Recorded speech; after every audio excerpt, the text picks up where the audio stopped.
Good afternoon, everyone, and welcome to our storage bid cost recovery and default energy bid enhancements stakeholder call. On behalf of the California ISO Stakeholder Affairs, my name is Brenda Marquez. Today, I'll be helping facilitate this call along with my colleagues who we have here, Sergio, our storage manager, policy lead, and then also Roger Avalos, who is also here for DMM. We'll go ahead and get started. The next slide presents us the reminders for this call is being recorded for informational and convenience purposes only. Any related transcriptions should not be reprinted without the ISO's permission. If you do experience any technical issues during the call, feel free to reach out to myself or Silas, our event producer. To ask a question during the call, we will be monitoring the hands being raised on the WebEx. We do also invite those to raise their hand after each topic. So Sergio and Roger will be allowing questions at the end of their topic slides to give folks time to listen to what is being discussed. As well, we're able to complete what's said on the slides. Also, if those who are dialed in only on audio only, press *3, and that will have you added to our audio only line. And please be sure to say your full name and affiliation. And if you do forget, I will send you a courtesy reminder to make sure you state your full name and the company that you work with so stakeholders who are on the call are able to hear who's speaking. And then as a reminder, we do have our stakeholders visible so you're able to see who's on the call. And then we'll be monitoring chat questions. For today's agenda, we will kick things off and hand it over to Sergio, who will go over the background and stakeholder feedback. And then we'll pass it to the overview and alternative solutions proposed by stakeholders. And about 2:30, Sergio will cover issues regarding multi-interval optimization. And then he'll be covering the issues regarding mitigation. We'll be sending out the link as a reminder of the revised draw proposal. So for those who would like to follow along with the proposal and the presentation, we have those also updated on the website. And then we'll have the section for DMM at 3. So just want to remind everyone about 3 o'clock, Sergio and Roger will be presenting on the secondary deck with the battery BCR and mitigation. And now I'll go quickly overview on where we stand within the stakeholder policy initiatives process, and we currently have posted a revised draw proposal. The next steps will be discussed later on in the presentation, but as an overview, we are heading towards the draft final proposal later next month. So we'll give you those dates as we get to the last slides, and then Sergio will be able to cover a few items within our timeline. At this time, I'll go ahead and introduce Sergio, who will be going over the next few sets of slides. I'm going to confirm audio is first for Sergio before he gets started.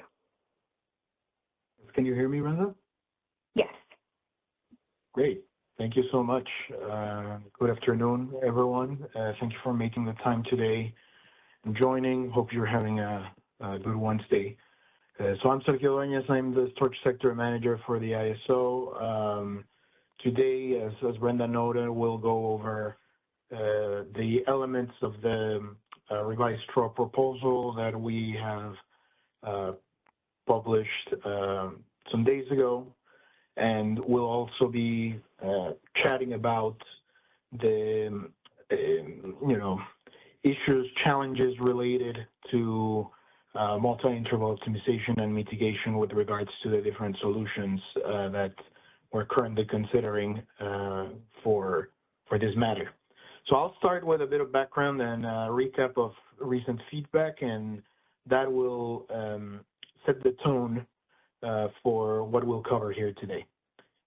So just as a reminder, the purpose of track 1 of this initiative is to address the fact that the ISO has identified that storage resources have received potentially unwarranted VCR. This is largely due to the fact that the current VCR construct does not adequately consider state of charge, which is essential for storage resources to support their awards and schedules. The rules that we have in effect today result in a different treatment between conventional assets and storage resources, and overall, they create two concerns. The first concern one, that storage assets are not exposed to real-time prices for deviating from their head schedules.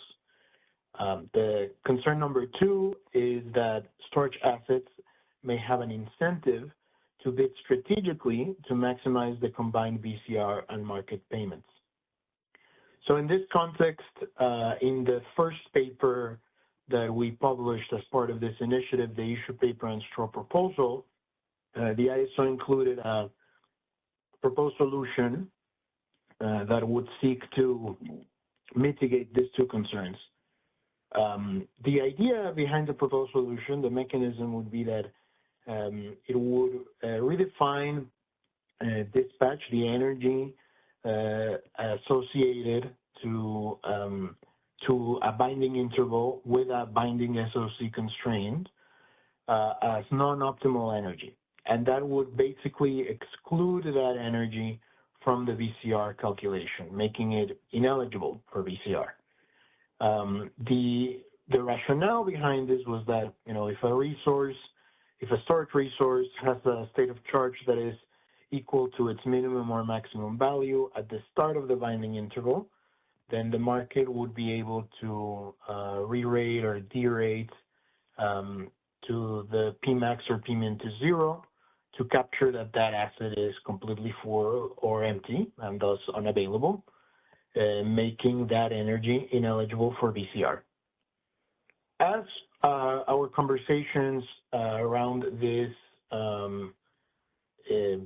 matters, have continued, we found that the proposed solution may not significantly reduce VCR payments, and it might be challenging to implement because of the effects of multi-interval optimization. This is described in the paper, and we'll describe it in more detail in the subsequent slides in the section around MIO.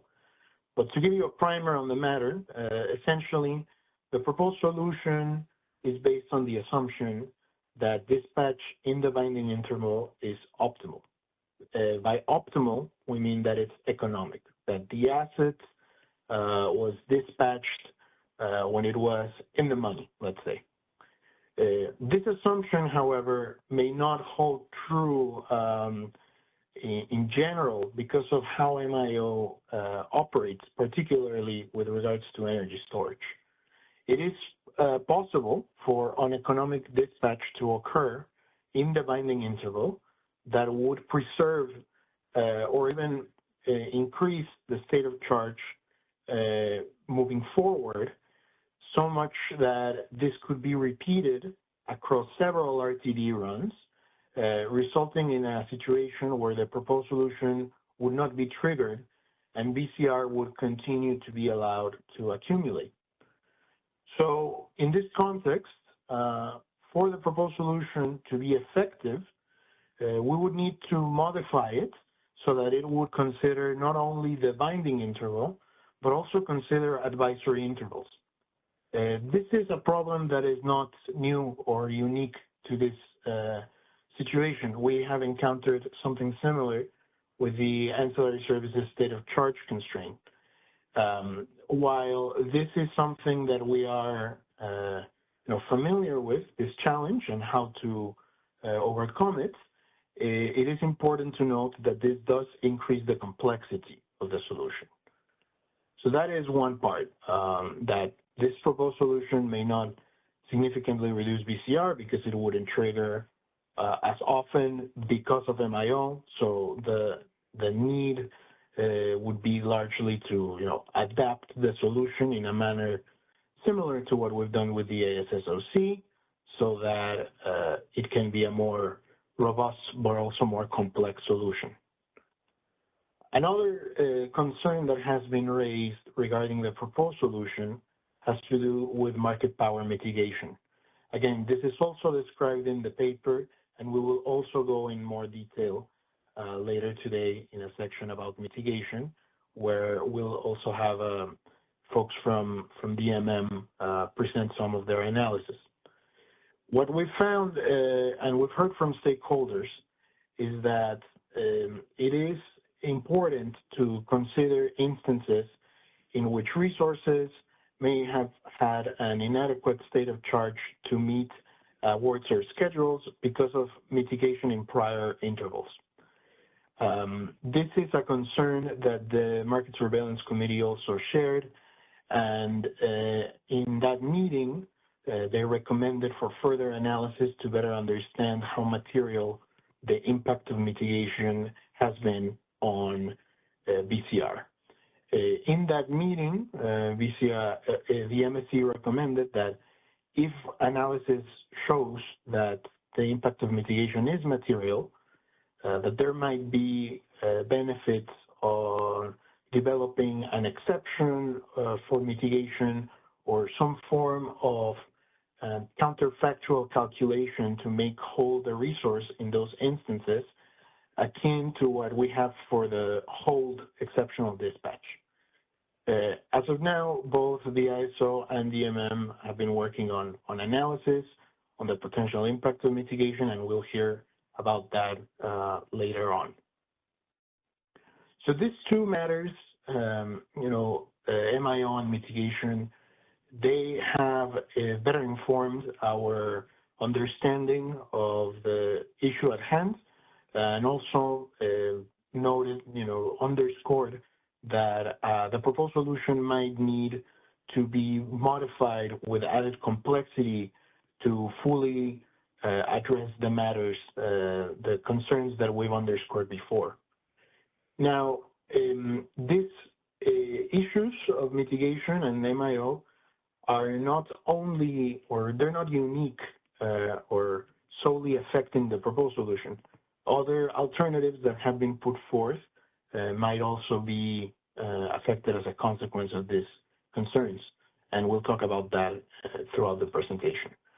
So, to start, laying the context of the solutions that have been put forth by stakeholders, different alternatives. An alternative solution was put forth by CESA, the California Energy Storage Alliance, to modify the formula used to calculate BCR for intervals with a binding state of charge constraint, as shown here. As you can see, the key difference is that the formulas would no longer only look at the real-time bid in the second part of the second factor here. They would actually look at the maximum or minimum, depending on the situation, of the day-ahead LMP, the real-time DEV, and the real-time bid. The goal of this would be to minimize the impact of the real-time bid on the magnitude or the amount of the BCR, and include a different approach to calculate this so that the influence of the bid could not be used strategically to inflate BCR payments. This directly addresses concern 2, the matters related to strategic bidding, but does not address concern 1, as we'll talk about later in the presentation. This notion, there's been different flavors of this proposed since CESA's initial suggestion of this approach, some of them eliminating the real-time DEV from consideration, others focusing exclusively on the real-time DEV, but we'll talk about that in detail in upcoming slides. In the comments that we received a couple weeks back, let's see, 2 weeks ago on the 26th, we saw other important comments from stakeholders. Several stakeholders urged the ISO to consider development of an interim solution that is focused on concern 2 at this time, and later to employ the remaining time of this initiative or others to have a more holistic and robust revision of BCR for storage. Notably, I would say that DMM and the PUC were of a different opinion, exhorting the ISO to develop a solution in the near term that addresses both concerns, or to take more time to develop a solution that addresses both concerns. But a significant number urged us to think about an interim solution. Stakeholders also asked the ISO to explore the open questions associated with the alternative proposals in meetings and the paper, so that stakeholders could assess the merits of these ideas fully. And this is exactly what we are trying to do since the prior call and in this call, to continue development of these different alternatives and to promote a better understanding of how they would address the issues at hand and what added level of complexity or thought would be needed to continue shepherding them through this process towards the board and then obviously implementation. Finally, I'd like to note that some stakeholders also asked us to consider whether there should be an additional iteration of discussions on the stakeholder alternative proposals, since there seems to be a growing consensus around what near-term action the ISO should take. At this time, we are continuing to think that we should have this meeting, then the next one focused on a draft final proposal, but we will continuously assess if more engagement will be useful for both the team and for stakeholders. So given the stakeholder feedback, we're currently considering to use track 1 to develop an interim solution that addresses concern 2 while minimizing the issues or challenges related to MIO and mitigation. We'll continue conversations on a robust and holistic review of BCR provisions for storage following the approval of that interim solution.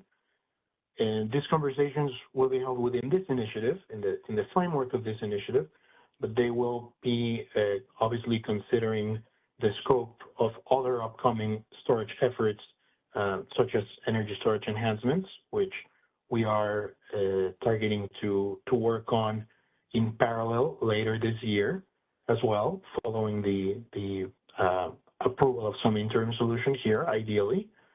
And we'll continuously evaluate whether additional stakeholder meetings or workshops regarding alternative proposals are warranted. So in this context, I definitely encourage the stakeholder community here to use this time to promote, a better understanding of the alternatives on the table.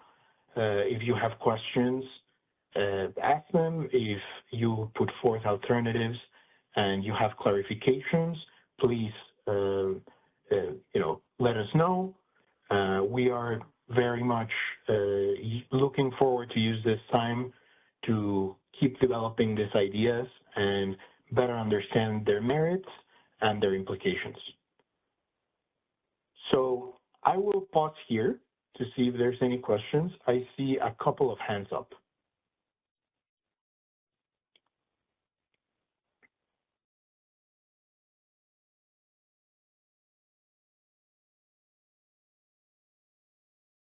Good afternoon, Sergio. This is Alvis Svoboda at PG&E. I'm on a phone, so that's why I'm just having a number showing up. Thank you very much for this, laying things out in this way.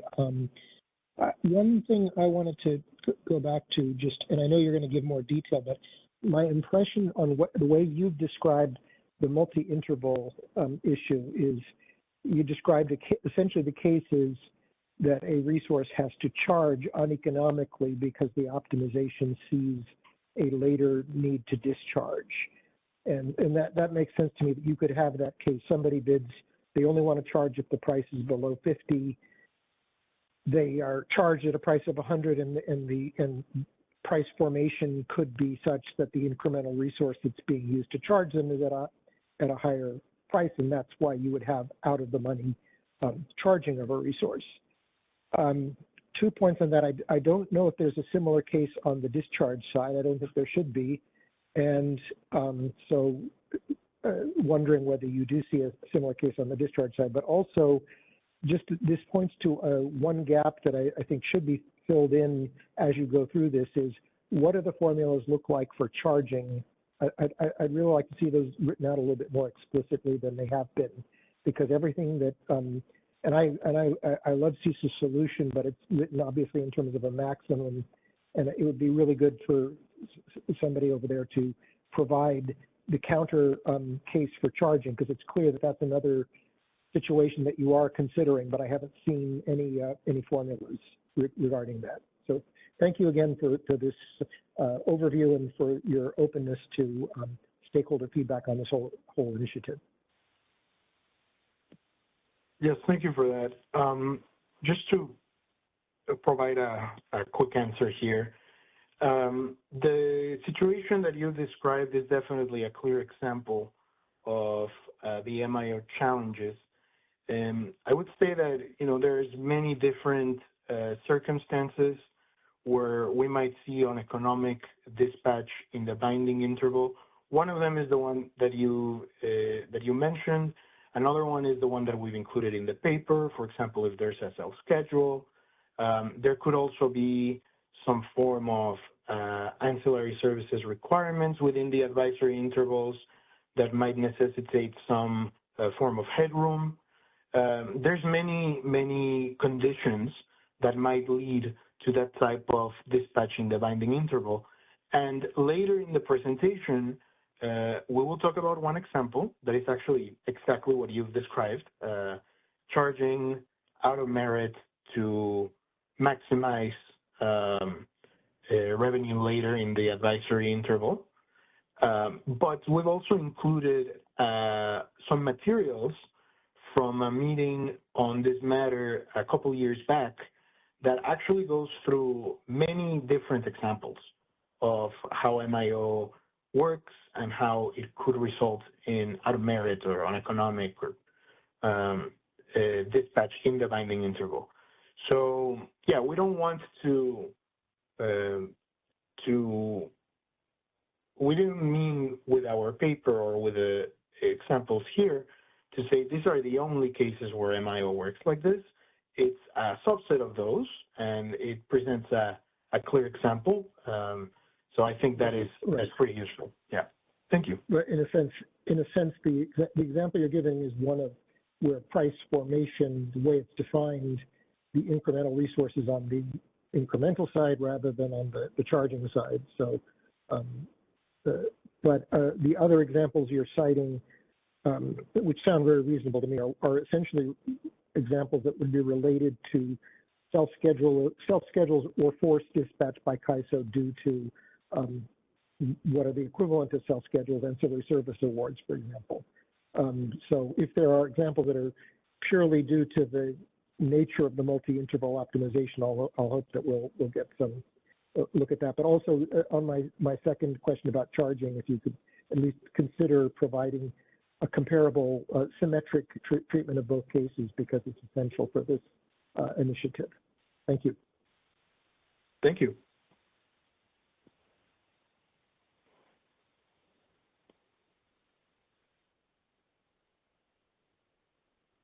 Hi, this is Callie Wells with WPTF. First of all, I wanted to say that we fully support the CAISO taking this initial effort as an interim solution. Really happy to see that in your guys' slide deck today. Just a quick question on that. So do you guys envision this track one is going to be just an interim solution, and do you anticipate having some sort of sunset date on that when you take it to the board, or is that kind of a detail yet to be determined? I would say that it's still in the TBD pile. Okay, fair enough. And then I guess the second part of that question is, so for these conversations to continue and do more of a holistic review of storage BCR, kind of the initial issue paper also identified the need to look at the storage depths and enhancing the storage depths. Are those now both together in this continued conversations and more of a track two effort? Or are you guys thinking we're going to almost have like 3 different tracks to this effort? At this time, I think that we'll probably, embark on that in track 2 on those different topics.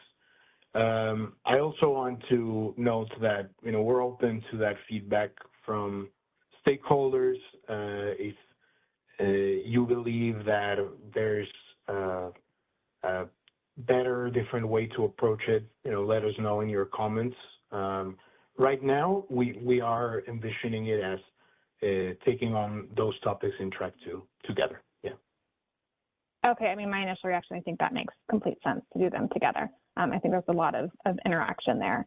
And then my last question, I guess, is kind of a follow-up with your conversation to Alva. So going back to the MIO conversation, and I know we're going to get into a lot more detail later on in the slides and with all kinds of examples, but if I recall, the CAISO has recently implemented quite a few changes to BCR treatments when you have things like self-scheduling or the end-of-hour state of charge in that horizon that kind of might force this uneconomic dispatch in a binding interval, as well as that ASSOC constraint.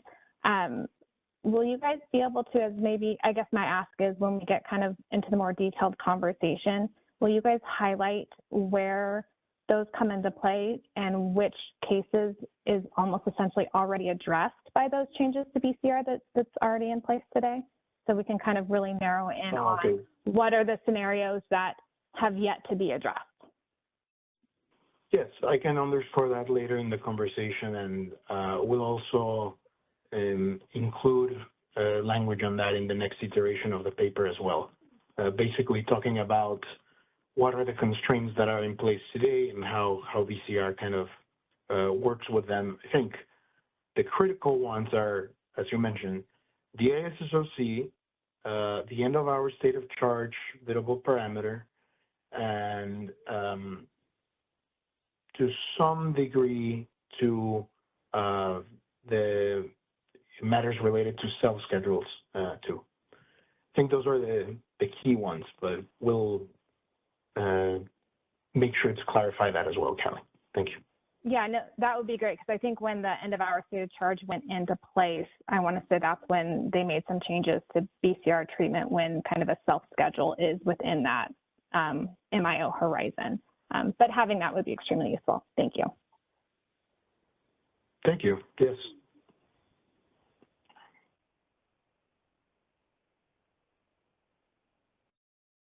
Next, we have Sastry. Please be sure to introduce yourself.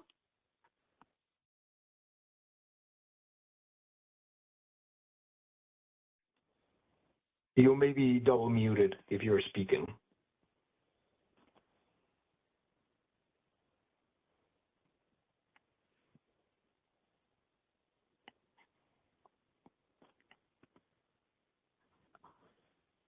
We'll come back to Sastry if I'll send him a chat. Let's go with Don. Hi, Don Frithway from CISA. So thanks for having the call, Sergio.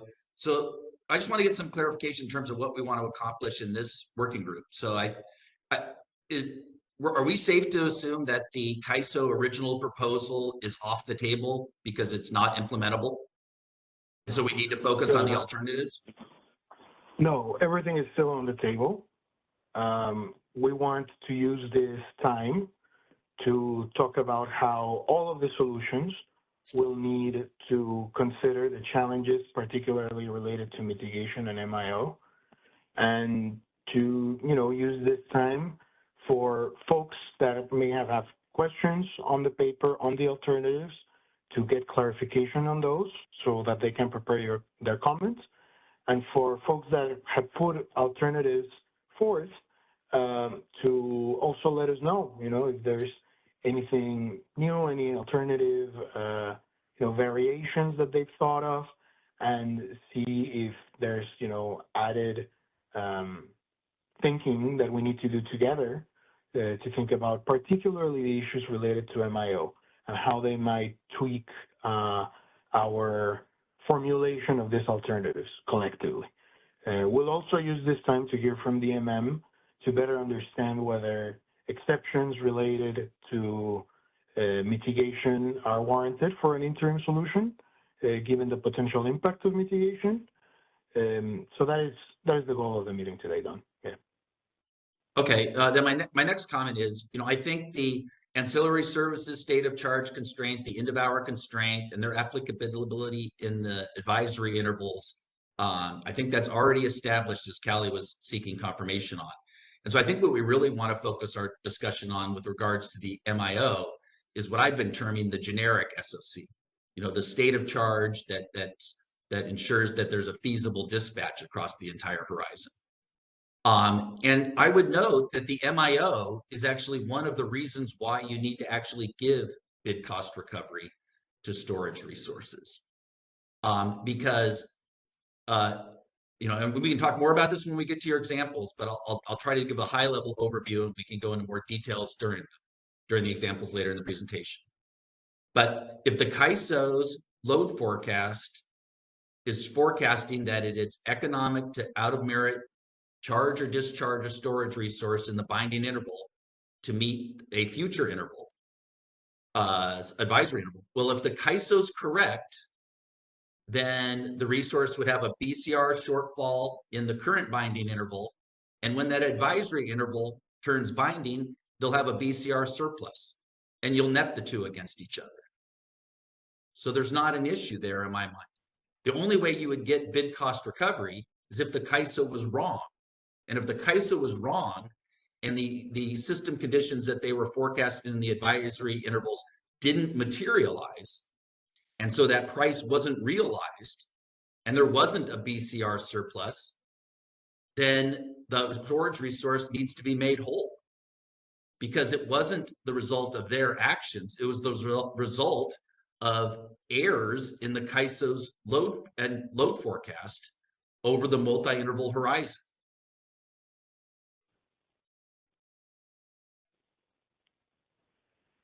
Yes, thank you for that, Don. I would say that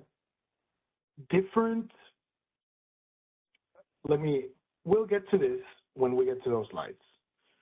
But I will note that when considering the alternatives put forth by stakeholders, including CESA's proposal, those proposals are not really focused on disallowing BCR.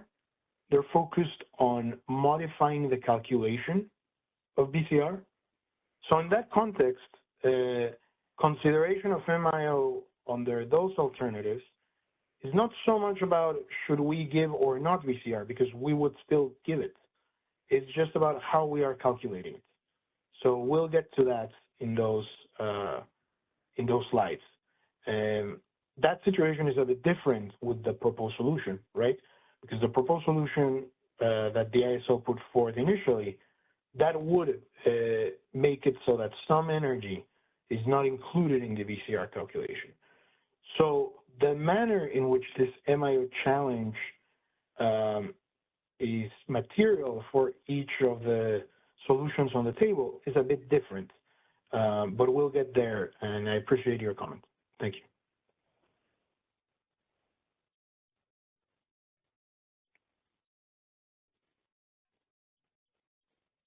Okay, trying the line of Balakrishna Sastry again. Balakrishna, can you unmute and see if we can hear you? Yeah, can you hear me? Yeah, we can hear you loud and clear. Okay, thank you. One just, I guess, question was, has CAISO considered something like an SOC hold where, for example, you have a day-ahead award, averaging 19 to 22, but, you get some intermittent price spikes in the middle of the day. If they're short, okay, you don't use up too much of the battery's state of charge, but, if they persist, can CAISO consider something of a, like if the battery's used more than, I don't know, 80% of its state of charge, I'm just making up a number, then basically you ask the battery to hold SOC because you need it for the later hours. Because we're trying to balance following CAISO dispatch with following day-ahead awards, and this is a unique storage issue. So has something like that been considered? I'm just curious. Thank you. Yeah, that is kind of the situation why the hold exceptional dispatch instruction was developed. And that exceptional dispatch option does have a unique way of calculating counterfactual revenue and ensuring that the resource is made whole. So I would say in that particular scenario, we have tools that could address that. The conversation here is a bit more focused on what if that dispatch earlier in the day was not necessarily related to the conditions in the binding interval, but to the conditions that were forecasted in the advisory intervals, basically 65 or so minutes ahead of that binding interval. And I know that MIO is a very interesting topic, but I promise we'll get to more detail when we get to those slides. So maybe we can focus the conversation then. Does that help, Balakrishna? It's okay for now. Let's continue. Yeah. Okay, I still see Don's hand up. Is that a new hand or an old hand? Old hand, we've gone through all the questions in the queue. Okay. Then let's get going. So this next section will be an overview of the different alternative solutions that have been put forth by stakeholders. The purpose of this section really is to provide an update on the alternative solutions for all stakeholders, because we know that there's a lot going on, not just in this venue, but others. So we want to make sure we're all on the same page. We also want to allow stakeholders that have put forth their proposals to offer any form of clarification or edits into what we're presenting here. The goal here is really to have a shared understanding of what is on the table, and to better understand also how some of the issues or challenges that we've talked about come into play with the different solutions. So if you do have a question or clarification, please raise your hand, and that's really, we want to have a common understanding of what could be pursued within this effort. So in comments submitted a couple weeks back, CISA offered clarifications and modifications to their initial alternative solution. They stated that their alternative proposal should only apply in the intervals where the quote-unquote generic SOC constraint is binding. And as Don mentioned before, this basically refers to the SOC constraint not associated with other named or explicitly stated SOC constraints like the ASSOC or others. Specifically, what CISA noted was that in 5-minute intervals where there is a buy or sell back that is caused by that generic SOC constraint being binding, we should apply a modified calculation of BCR. Importantly, CISA proposes that we look at whether that SOC constraint is binding at the end of the 5-minute binding interval, as opposed to the beginning. This is an important modification of what we've been discussing so far, so I wanted to underscore that. Now, in their comments, CISA also noted that there could be, significant complexity in using that SOC as the trigger variable. So they offered an alternative set of trigger conditions that are not looking at the SOC, but at different factors to determine whether a modified version of the BCR calculation should be used. So I've included these conditions here. I'll focus on the buyback ones, but you can read the sellback ones, and they're essentially the same, but in the opposite direction, right? So in the case of a buyback of a discharge schedule, the interval would need to have a day-ahead or base schedule to discharge. This is important. The day-ahead schedule obviously refers to resources that are part of the CAISO footprint, but also in the future resources as well that are part of EDAM. For a base schedule, we're referring here to resources that are part of the WEIM.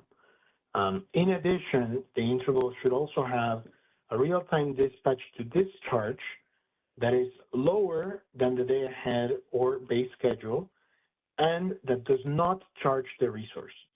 So basically, it must be lower than the day-ahead or base schedule, but equal or greater than 0.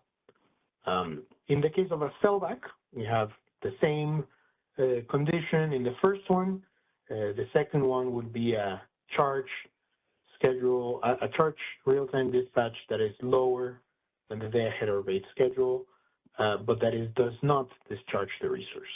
So a similar set of conditions, just on the other direction. These alternative trigger conditions, I think it's important to underscore that they are not looking at the SOC, but they are looking at the interaction between, or difference more than interaction, between the schedules, the day-ahead or base schedules, and what actually happens in real-time dispatch, with the exception of whether the resource is being dispatched in the opposite direction of the schedule.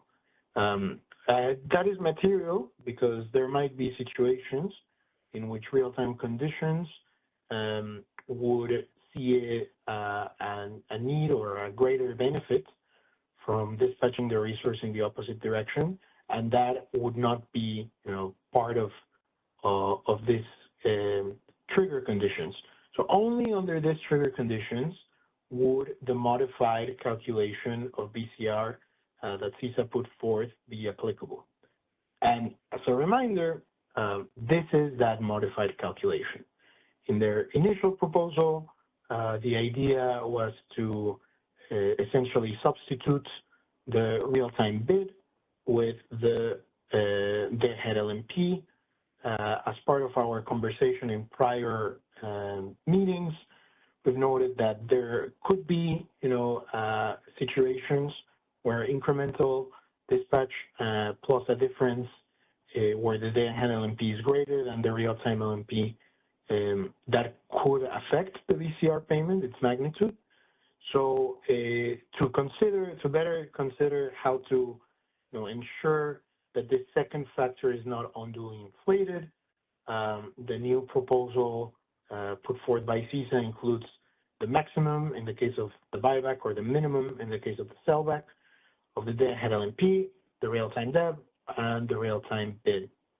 I also wanted to note that there was some discussion in the paper as to how this could apply for resources that are part of the WEIM that would not have a day-ahead LMP, but they would have a P-node LMP.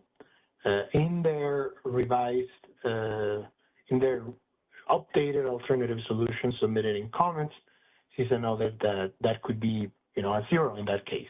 So that essentially we're relying on the day-ahead, the 0, the real-time DEB, or the real-time bid. So that is an updated element of this proposal. As I mentioned before, CISA's proposal explicitly states that they envision this updated or modified VCR calculation to be applicable only when the state of charge constraint is binding, or in the alternative where those conditions for the interval are met, as opposed to applying this modified VCR calculation across all intervals. Overall, we at the ISO do have some concern with applying the real-time BCR calculation modified only for a subset of intervals. This is because of two reasons. The first one has to do with how surpluses and shortfalls are calculated across the whole day. A key element of addressing concern two in the near term would be to eliminate to eliminate the potential for real-time bids to unduly affect the magnitude of real-time BCR. To do so, that should be considering every interval's surplus and shortfall, because eventually we'll net all of those across the day to determine the actual total payouts, if any. By applying a modified version on only a subset of intervals, that would mean that the real-time bid would still influence surpluses and shortfalls in all the other intervals, without, let's say, the balance of also considering the DEB and the day-ahead LMP. So in that regard, this could bring some inconsistency across how surpluses and shortfalls are calculated, and it would retain some influence of the bids on the overall BCR amount. In addition, as we'll talk about later, applying a modified formula for BCR across all intervals would materially minimize the issues that we're finding related to MIO and how the conditions might be triggered. This is particularly when we think about having the SOC be the trigger.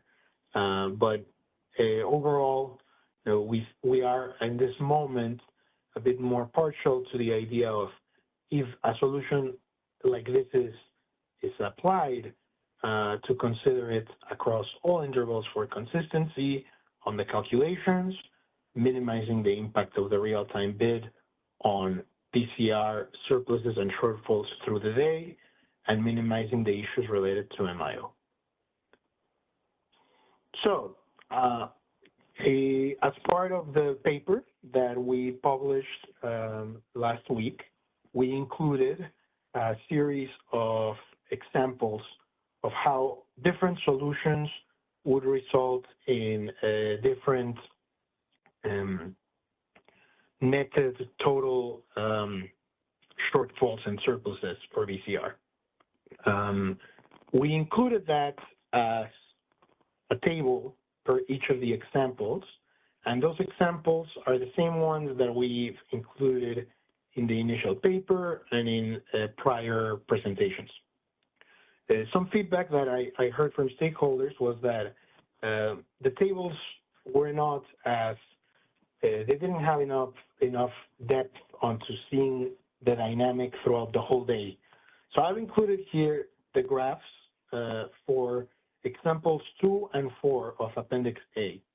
And as a reminder for all of you that have been following this initiative from the beginning, these are the scenarios in which there is a buyback in example 2 and a sellback in example 4, with bids that are designed to maximize the BCR in those hours of the sellback and buyback respectively. What I've included here is basically a comparison of how shortfalls and surpluses would be calculated per 5-minute interval when the updated CISA solution is applied in all intervals in light blue and in only binding intervals in purple. Something to note is that if you don't see light blue, it's because purple and light blue are the same, which is what's happening in the right of both graphs here. So what does this look like at the end of the day.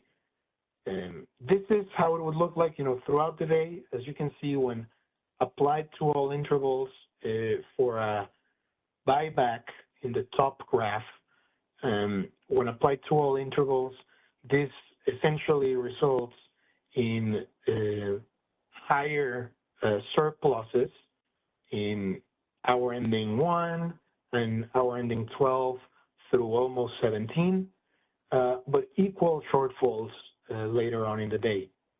Similarly, in the case of a sellback, when applied to all intervals, this would result in a higher surplus before noon, but equal shortfalls afterwards. So in the end, and these are the numbers that are included in the paper in Appendix A, in the end, applying CISA's solution, CISA's updated alternative solution in the top example results in a difference of about $14,700, which sounds quite high, but when you look at the comparative difference between 203K and 218K, and in the bottom example, it basically results in a surplus that is significantly higher when applied to all intervals, essentially eliminates the whole day. Across the whole day, it's netted to basically result in a $0 payment to the resource versus $290. What we're trying to show here is that there is a difference in applying this updated alternative solution across all intervals, but that difference seldom affects the full, let's say, shape of how VCR is calculated. And as you can see in the examples in the paper and here, it results in an elimination really only of cases where the netting was pretty low, like in this case, $290. So this is, to serve as more context on how this potential alternative would work under just some intervals as opposed to all intervals. We have, more other different examples that we could look at where we could show this difference as well. To the degree that you think that would be helpful as well, please let us know so that we can consider that for future versions of both the paper and future conversations. I see there's some hands up. I will just finish this on the next slide, and I'll pause here when we finish the conversation on CISA's alternative proposal. So, just like CISA did, other stakeholders also offer their own variations of this proposal for consideration. PG&E recommended, using the initial proposal put forth by CISA as a starting point, but focusing its use only to the hours where there is a day-ahead schedule. So this is a bit similar to what we talked about with the alternative triggers that CISA put forth, right? Because that was the first condition. Is there a day-ahead or base schedule in the given interval? Importantly, as you see here, PG&E is only using the day-ahead language, not the base schedule language, as we'll get to in the next slide. PG&E also proposed a slight modification that results in a very similar formula compared to CISA's updated proposal. Its only difference is that it excludes the real-time DEB from consideration. It's only looking at the real-time bid or the day-ahead LMP. Now, as I mentioned before, a bit of foreshadowing, PG&E doesn't include language that it says day-ahead or base schedule, just day-ahead. And this is because they've argued that resources that are in the WEIM but not part of EDEM, so WEIM only resources, that these batteries should be handled differently for the purposes of real-time BCR, because those schedules, their base schedules, are not the result of the integrated forward market, and as such are essentially a self-schedule by the entity, by the WAM entity. So for this reason, PG&E argues that we should consider or presume that these assets have full control of their SOC, and in that case, since it's essentially a self-schedule, that they should not be eligible for real-time BCR due to buyback or sellback in these conditions. We appreciate the thoughts put forward by PG&E on this matter. I think it's an important area to dig deeper and think more about. At this time, considering our efforts is looking at near-term solutions to close out concern 2, at this time, we prefer a solution that would treat storage, both WEIM only and in CAISO EDAM resources equally. However, we definitely think that this discussion could be part of the more holistic BCR revisions moving forward. I invite folks in the call, if you have concerns or opinions or thoughts on this piece, to let us know through your comments or here verbally as well, since that will continue to inform our thinking on these matters moving forward. Another stakeholder that offered its own variation of the CISA initial alternative proposal was the Western Power Trading Forum, WPTF. What they put forward was similarly to CISA's alternative trigger conditions. What they put forward is basically what a set of conditions that would make an interval to be ineligible for real-time BCR. So that would be if the resource SOC at the beginning is at the minimum or maximum, and if the resource has a day ahead or base schedule that cannot be supported. They also included that if we were to look at mitigation fully, that could be a third condition. If a resource was not mitigated in a prior interval, that would be the third condition. This is an interesting proposal that I wanted to spend a minute talking a bit more about, because this certainly is more of a combination that also includes some ideas from the ISO's initial proposed solution, since it still is looking at how to deem intervals ineligible for real-time BCR.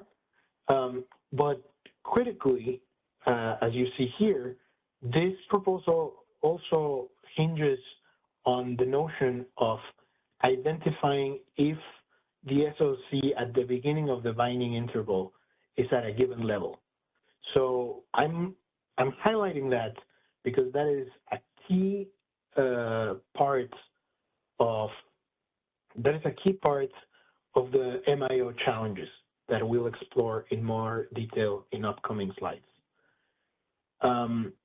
So in this context, WPTF puts forth an interim solution that would identify intervals where the SOC is at the minimum or maximum going into that binding interval, and the resource has a day ahead or base schedule that cannot be supported. And in that case, it would replace the real-time bit component of the BCR calculation with the real-time DEB, the day ahead LMP, and or the real-time bits. So because of this last part is that we've kind of included this as a bit of a variation of the CISA proposal, because it does put forward the idea of having a modified BCR calculation if a given interval fulfills a set of conditions, right? Critically, again, very importantly, important to underscore. This also hinges on that idea of being able to use the SOC to flag that given interval. So I will pause here because I see several hands up. And yeah, I'll pause here and then we can keep going. First in the queue, we have Alva. Alva, your line's unmuted. You can go ahead. Oh, Sergio, can you hear me? Yeah, okay. Yes, sorry, I was muted. No worries. I wanted to go back. I just wanted to basically, this is a time to like look a little bit more closely at a couple of things, starting with the CISA proposal. One basic thing I was realizing as I went to the original, looking at the formula there on this page, yeah, page 17 is, how would you describe the different consequences? So basically what the assumption here is that there's an RT dispatch, but that the resource does not perform to the dispatch. Because you have to have that's the only way with no SOC, presumably you have to detect the situation that that it's not optimal because the resource can't do what it's being asked to do by the optimization. At least that's my assumption here, and I welcome your or Don's correction on that. And so I'm wondering about how one deals with different situations where the real-time meter data. So first of all, if it's 0, that looks like a buyback, and this would be a situation where you would say you're going to get essentially this amount of bid cost recovery because you've had to buy back that amount of your day ahead schedule. I guess it's maybe it's whatever your buyback is detected based on. Okay, wait a second. Maybe is the real-time dispatch here the 0 dispatch? Okay, I think that's what I was not catching, is that even though yeah, please clarify. Would that be the 0 dispatch? In this scenario, it doesn't need to be 0 dispatch. It would be something. It would be something different from the but it would need to be less than. Okay, so it's an economic buyback or it's a buyback now, and we're not concerned, or we don't have a way at this point of detecting whether the buyback is economic or not, just based on the formula. So one question would be, how do we detect whether it's optimal or not optimal there? And then the other question is, what do you do with the actual metered RT schedule in that period? What if somebody is able to deliver the day ahead schedule and they just deliver it? Normally, that would have certain consequences in settlements. What would the consequences be here for an RT actual meter value that's different from the RT dispatch? Maybe Don can answer that as well. Yeah, I think it would be good to allow Don to clarify so that I don't put words in their mouth. I'll pause here to see if we can get Don unmuted. Hi, Don Trethewey from CISA. Can you move to the slide where I describe the triggers? So, and we can focus on the discharge. So there is no looking at the state of charge. And you have to remember that what the market does with the generic SOC constraint is they use that to make sure that they give it a feasible dispatch. And so what we're trying to look at here is, if it had a day ahead schedule to discharge and it was discharged below that level, it had to have been dispatched either due to its economic bid or because its SOC constraint couldn't support that day ahead schedule, and so it dispatched it to what it could support at whatever price. Its price isn't determined. It's like it's the Pmax right. of the resource. The Pmax can't support it. And then the reason why you look to make sure that it doesn't flip the direction, because if it flipped the direction, then it's something else that's driving the dispatch, not the fact that it simply couldn't meet its day ahead schedule because the generic SOC couldn't meet it.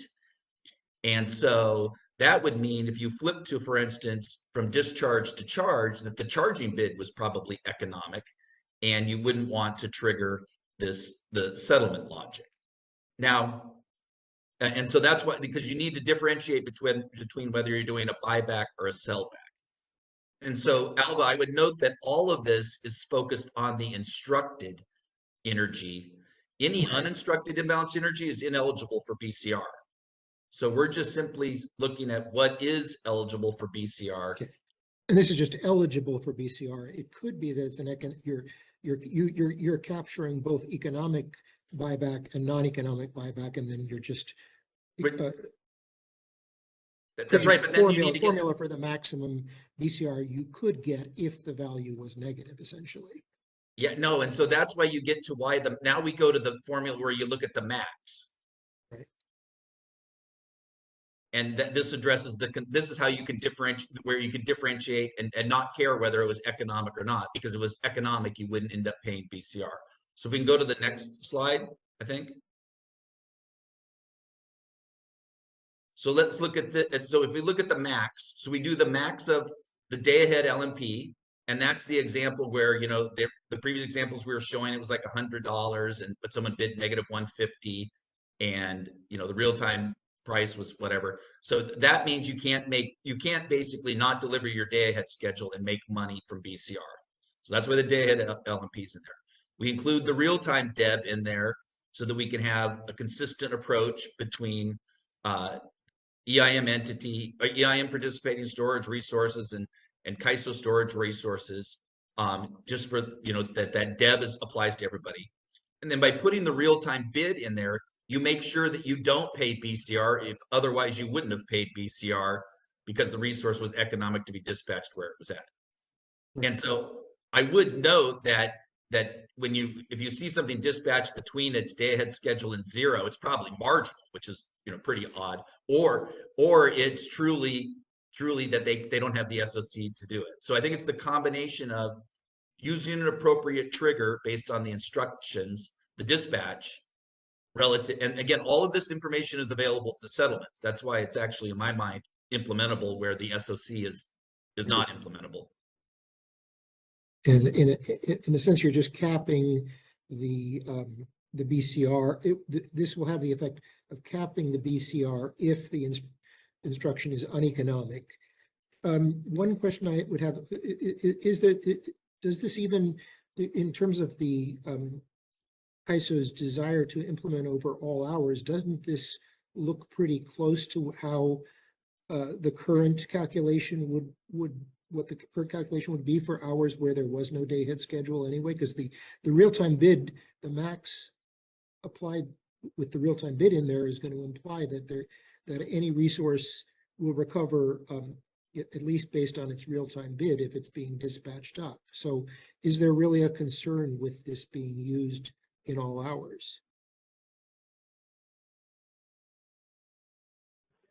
Yeah, the concern that related to having it used in all hours has to mainly do with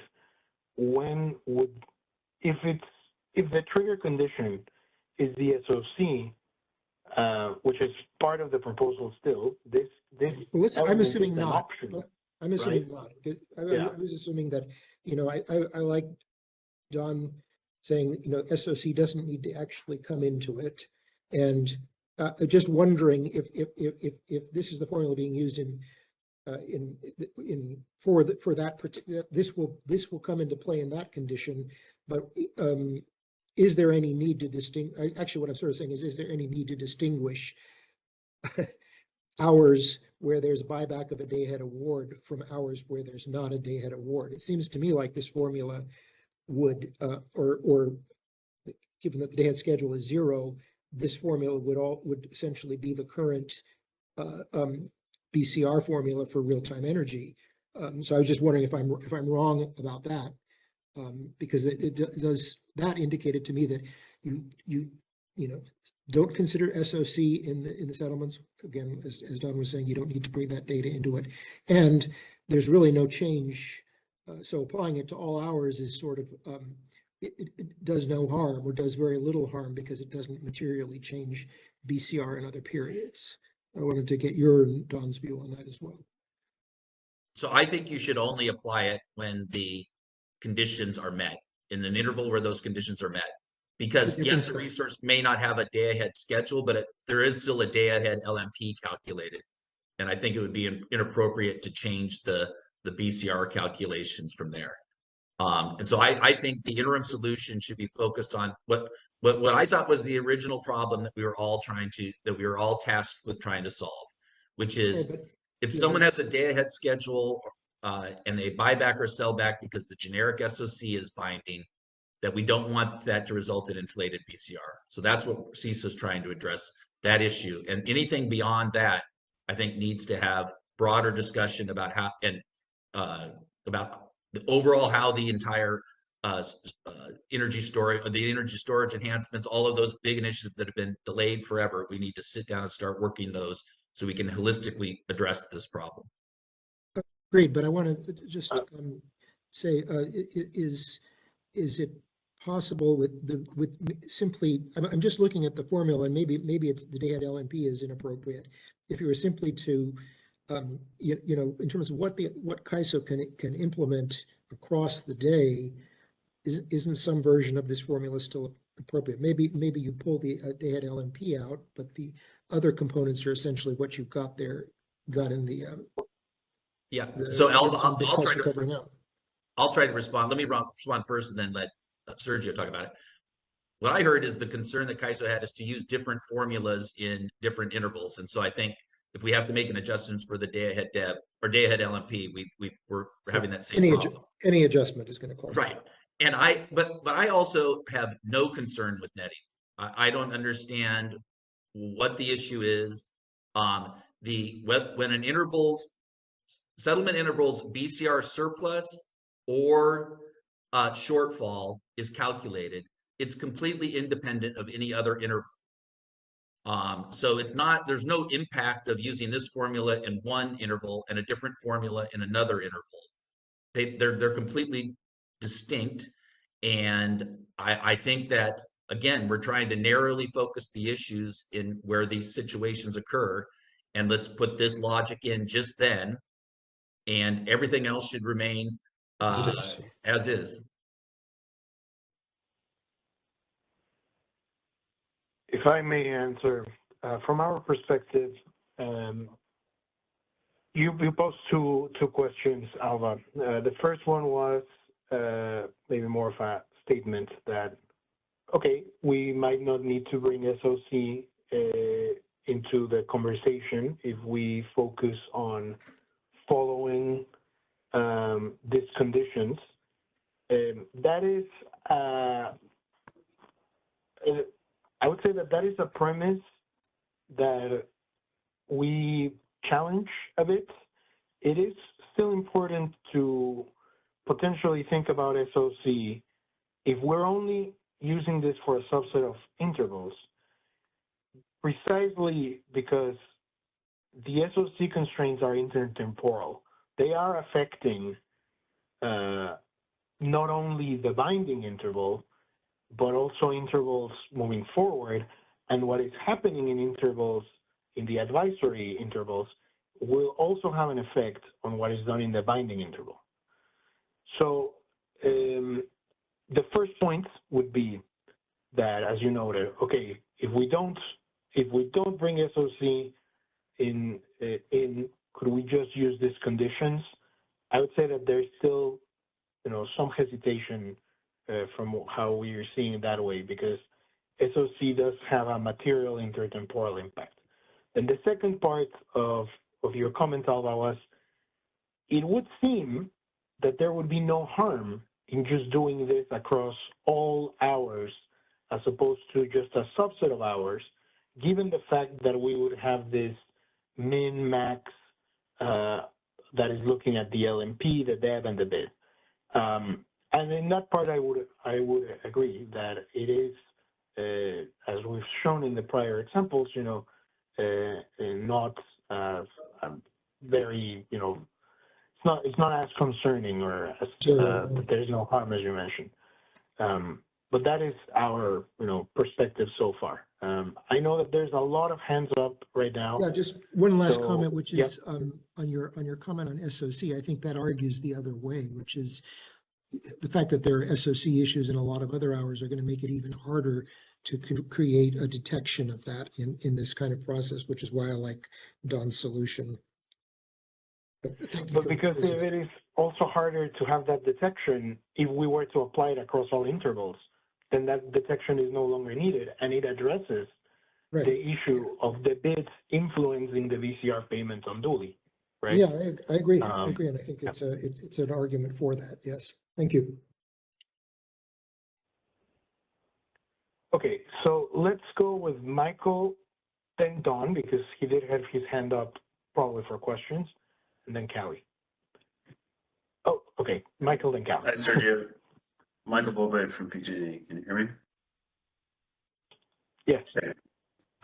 Yeah, I just wanted to touch base on what I thought you said regarding the CAISO's main concern over the CISA proposal, which is that there's still this influence in the real-time bid on the level of BCR. And I maybe if I'm not paraphrasing that correctly, I'd appreciate some clarification. But I wanted to kind of compare that to what the DMM has put forward in their presentation, looking at the slides, saying that the real-time bid cost is not the primary driver of the BCR. So, I mean, maybe I'm jumping ahead, but if you could comment on that. Yes, I will not speak on behalf of VMM here. I'll let them do that when we get to their presentations, or if they want to chime in, please raise your hand or let me know. I will say that part of addressing concern 2 in the near term means ensuring that resources would not be able to bid strategically in a manner that unduly affects the VCR magnitude they're getting, right? If we apply these modified formulas only in a subset of intervals, in all the other intervals, this factor that is boldened would just be the real-time bid. So all of the surplus or shortfall that is calculated in the other intervals would still be, subject to potential, strategic bidding around those intervals to maximize this part of the factor. And as you can see in the graphs that I showed here, well, actually, this is not a really good example because it's very simple and you basically just have surplus in one period and then shortfall in another. But this, in real life, you usually have up and down across the day, right? And that would mean that other intervals would still be under the sole influence of the real-time bid. Whereas if this is applied across all intervals, this min-max functions would ensure that the second factor of the multiplication is always looking at the difference that minimizes this factor, right? So for example, let's think about just the buyback. The worst scenario with the buyback would be that the real-time bid is incredibly low, basically like minus 150, right? But when we have the DEV and the day-ahead LMP, that means that we'll have positive numbers there. So then this factor would not be the lowest it could be by just the bid. And similarly with the sellback, the worst scenario with the sellback would be that the real-time bid is at 2,000, but by having the day-ahead LMP and the real-time bid, we can ensure that this second factor on the sellback would not be the highest it can be, right? So hopefully that helps a bit, Michael.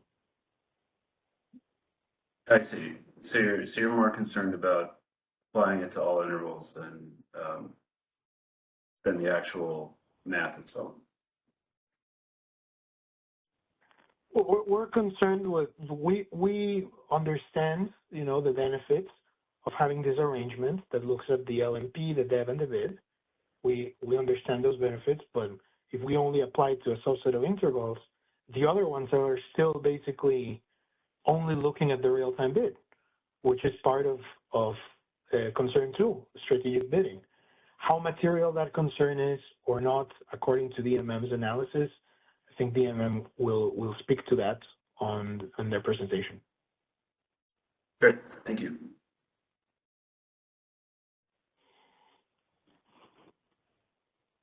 Okay, let's go with Callie. Hi, it's Callie Wells with WPTF. I just want to clarify kind of how you captured some of our comments just to kind of make sure it's accurately reflected. So slide 23, please. Okay, perfect. Yeah, so just to be completely clear, we were not ever proposing anything where once you identify an interval, it's ineligible for real-time BCR. I think where maybe this came in is we were saying if the CAISO continues down the path with its proposal, then at least at a minimum, we need to add more triggers. Because then on slide 24, that is where you do actually accurately capture what we're proposing, which is, and to be very clear, we prefer an approach that you first identify intervals and then apply a modified BCR calculation. So I did just want to clarify that. I can see where maybe the confusion came in. But yeah, that first one, we weren't ever proposing an approach where it's ineligible. Thank you. I appreciate that clarification, and I apologize for that, you know, language there. I also understood this part at the end, that this was your preferred approach. So that's why I included it like that. But sorry how it came off in the prior slide. Thank you. Oh, no need to apologize. I can see how you have a lot on your plate and you're trying to sift through everyone's comments, so no need to apologize. But I did want to make a more general observation, and I think it's really important to recognize that, you know, you have, I think, PG&E, CISA, WPTF, and I think you'll get to Vistra, you know, all brought forth different proposals for consideration, alternatives, ways to kind of change what's on the table. And those were all being done simultaneously, right? Like we had the call a couple weeks ago, we all, you know, went back to our desks and tried to think through the way to kind of move this forward. And if you look at everyone's ideas that they brought to the table, I think you will find that there is, I'm going to call it general consensus around a high level framework. And that really is identifying certain intervals where you apply a modified VCR calculation. And I think that's really, in my mind, it's seeing that consensus already growing. I think we need to really just kind of move forward with that momentum, especially if we're talking about an interim solution with this tight of a time frame. So I just wanted to make that general observation. But that was all. Thanks. Thank you, Callie. And let's go with Kathleen and then Carl.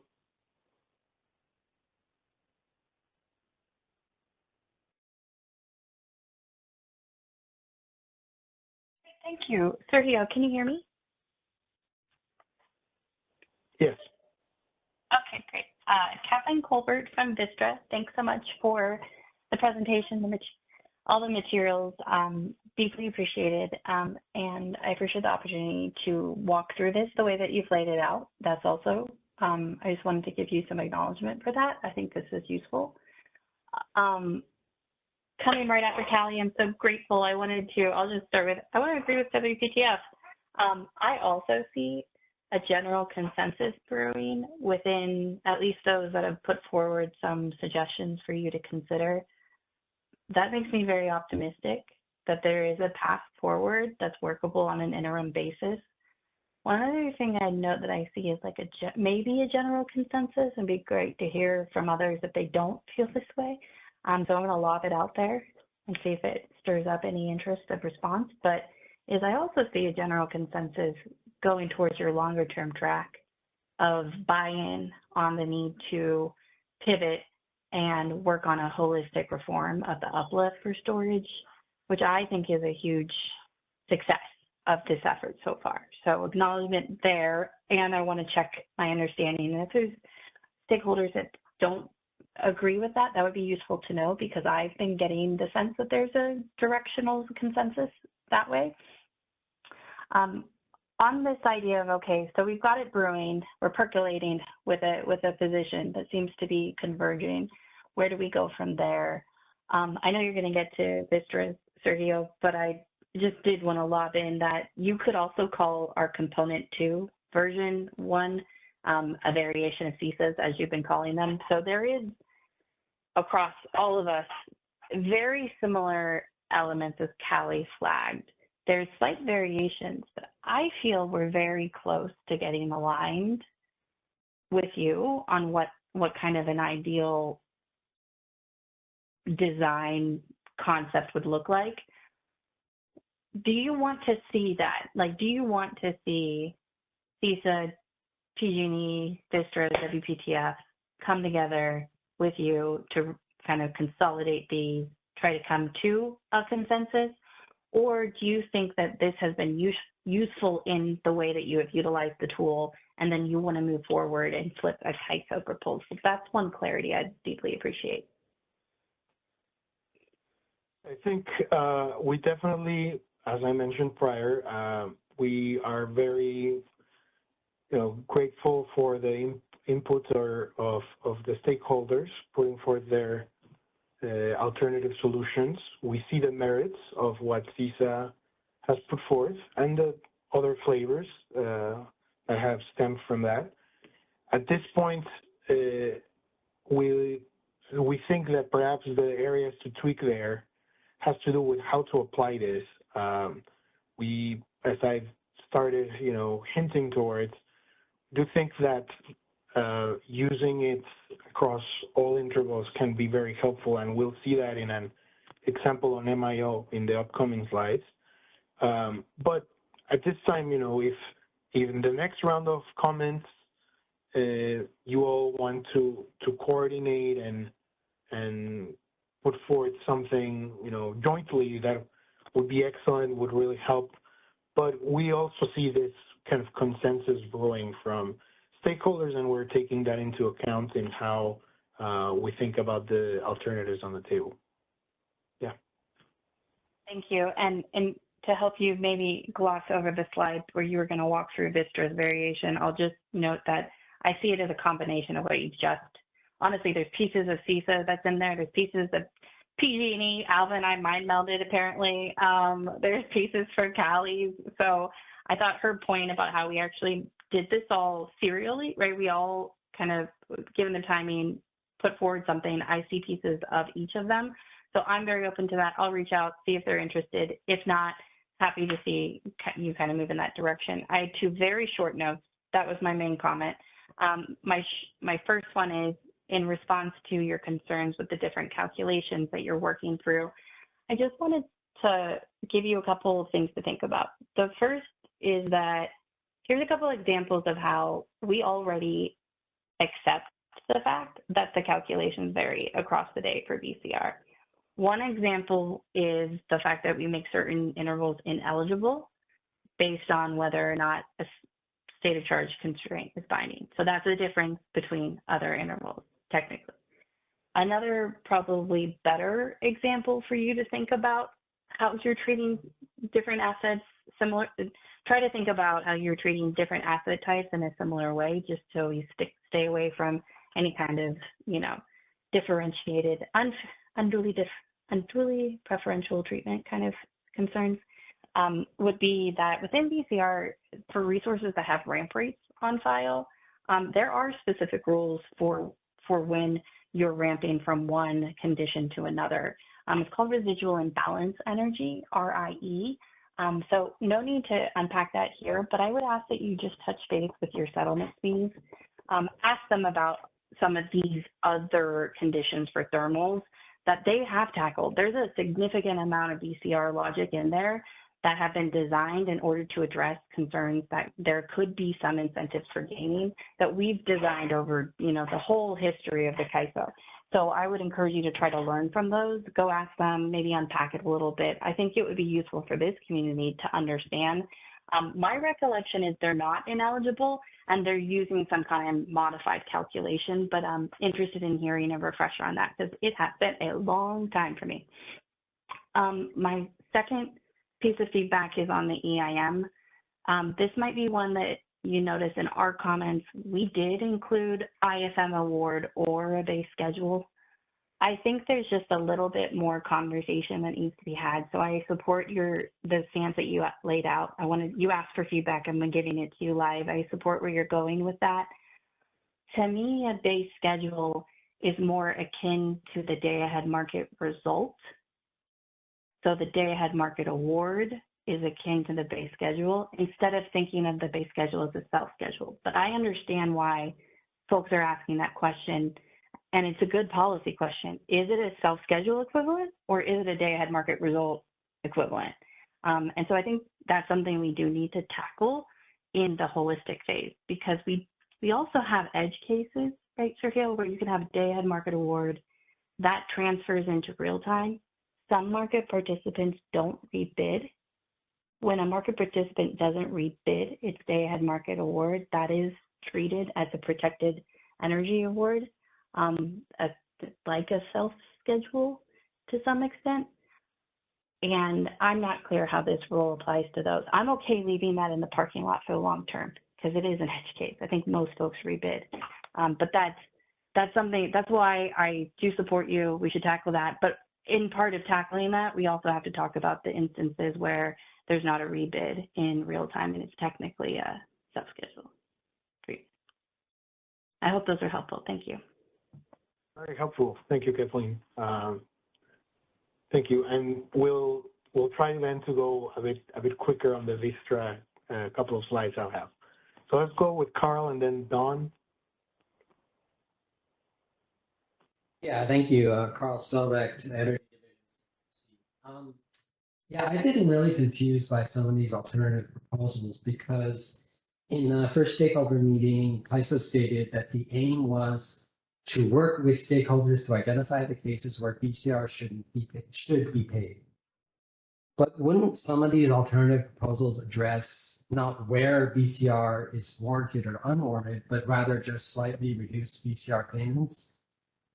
And if so, does that mean we are changing the intent of this initiative to focus on just modifying BCR payment calculations rather than eliminating unwarranted BCR payments?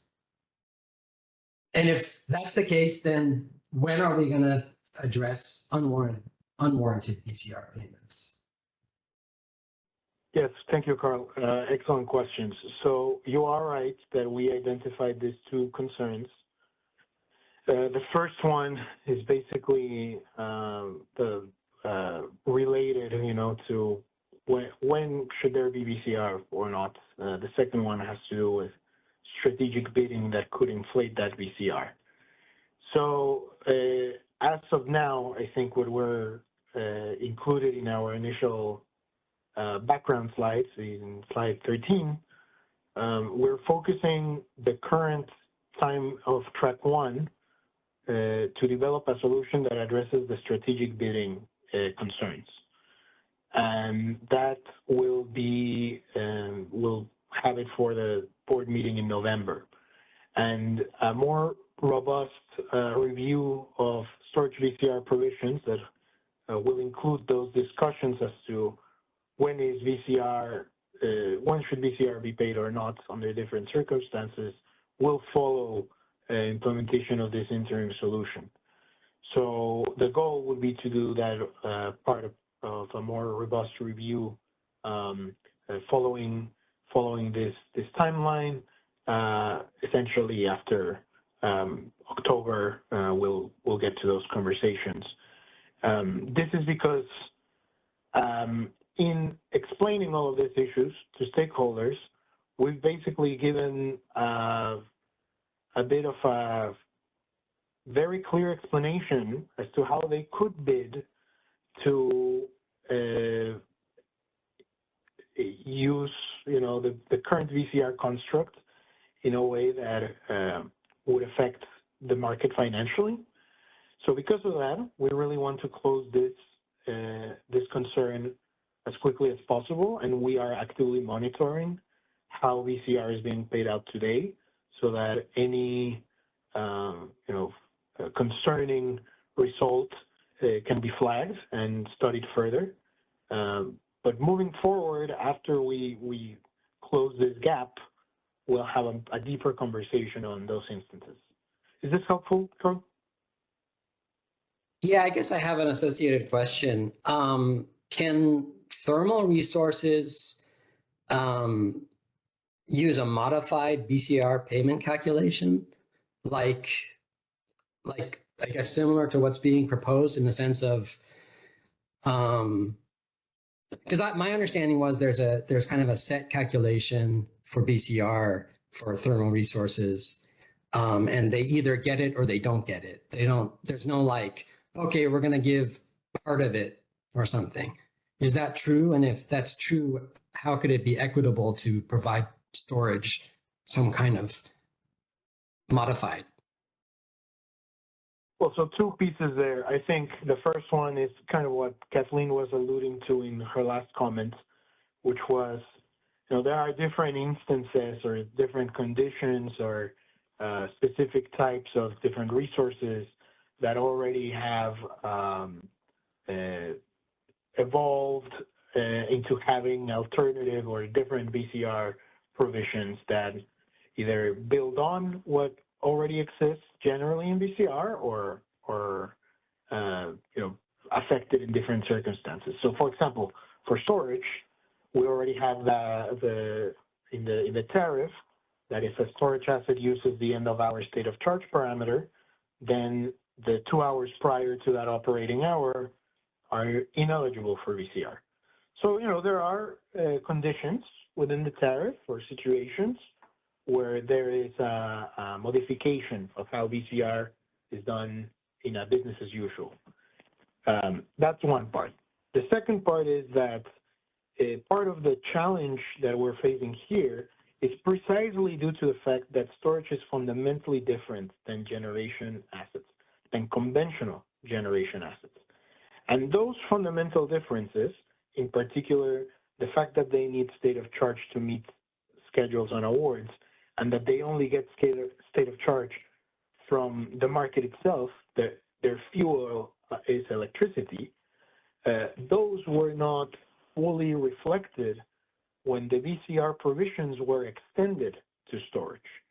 So the rationale behind having different or modified set of provisions for VCR for storage is that storage is not identical to conventional generators. And the fact is that today, in business as usual, barring special circumstances, like using the end of our state of charge, today we basically apply the same logic and provisions to conventional assets and storage. And it's that treatment that results in disparate or unequal, it's those provisions being the same that results in disparate or unequal treatment of the resources. So a better uplift or VCR framework is one that actually incorporates and considers how these resources and these technologies differ from each other. And that is not what we have today in place. So hopefully that also helps, Carl. I'm just now a little more confused, because does that mean there are some thermal resources that receive unwarranted BCR payments, maybe reduced to some amount? I don't think that that's necessarily really the scope of the discussion here. The scope is how BCR works for storage. I understand. Yes. If you're going to modify the BCR calculation for storage, and you don't do that, you don't provide the same opportunity for thermal. I'm just trying to see how it would be equitable. I understand that there are different technologies, there are different ways, they have different operating characteristics, but yeah, I'll just have to learn a little more about it. Thank you. Yes, and we welcome your feedback, and if you have questions, please reach out and we can work through them together too. I still see Callie has her hand up. Maybe that's an old hand. Okay. Sorry, yes, Okay, old hand. Apologize. Okay, great. Thank you, Callie. So let's then get back on track. We also have to talk about what Vistra put forward, and I'll try to be a little bit quicker here so that we can have a robust discussion on MIO before the DMM's presentation. So CISA also offered clarifications to their initial alternative solution in August 26th. Vistra's proposal is basically made up of two components. The first one is to classify energy associated with instructed imbalanced energy, or IIE, as non-optimal, and thereby excluding it from BCR calculations when scheduling coordinators take one of these actions. The first refers to outage cards that are reducing Pmax, Pmin, minimum or maximum continuous stored energy. The second one refers to bit parameters that have a somewhat similar effect with maximum and minimum continuous stored energy. And the third one is the end of hour state of charge bit parameter, which this one is already covered by the tariff today. So really the addition would be the first, well, not so addition, but the modification to explicitly state it like this is more so focusing on the other two. The second component is the one that is a bit closer to what we saw as well from the prior stakeholders that we've talked about.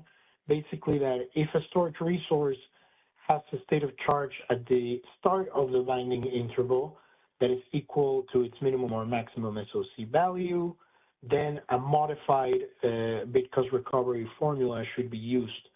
And that should be the DEV rather than the real-time bid.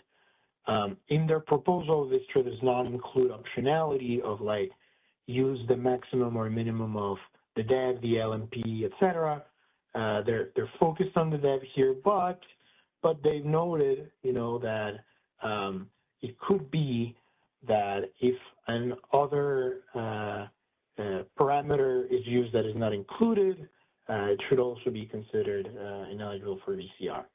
Now, I think an important element to underscore here that also has a bit of difference, that it would be, it wouldn't necessarily include a sunset date for this element, for component 2, to ensure that we move forward to have a more robust, holistic discussion and review of PCR for storage.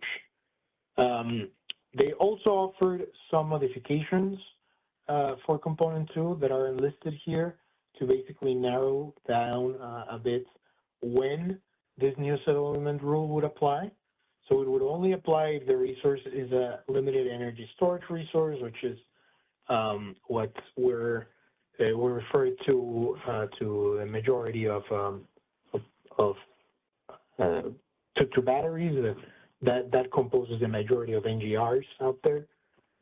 It will only apply when resources have received an IFM award, or if they have a base schedule for that settlement interval, and if the resource received IIE award for the 15 or 5-minute market that is in the opposite direction of its IFM award or base schedule. And finally, that the resource was either at its minimum or maximum SOC as well.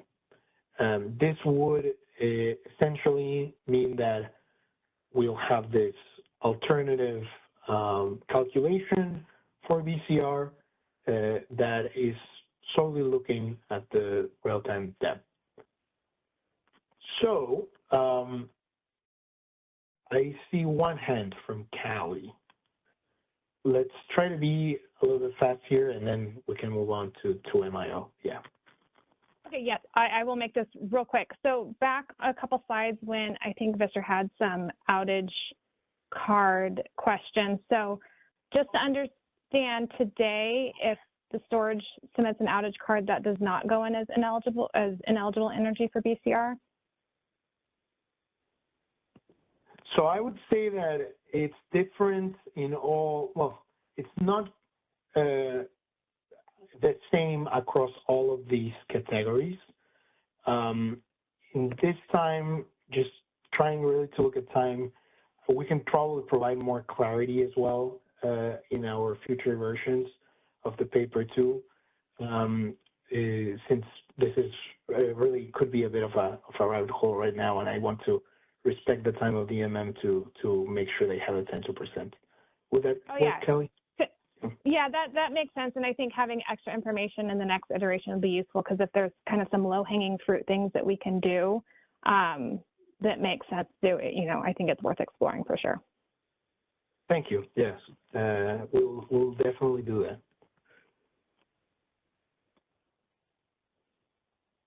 Okay, so I promised it several times already, and now it's time to talk more in depth about MIO, and to offer some examples that we've heard would be useful to better understand why a modified calculation could be useful to apply across the board as well. So MIO in general makes it pretty complex to develop a solution that is focused exclusively on the conditions of the binding interval, or on the binding interval itself. This is because MIO allows the real-time market to position resources to handle changes and opportunities and, you know, different conditions in the future horizon, the look ahead period.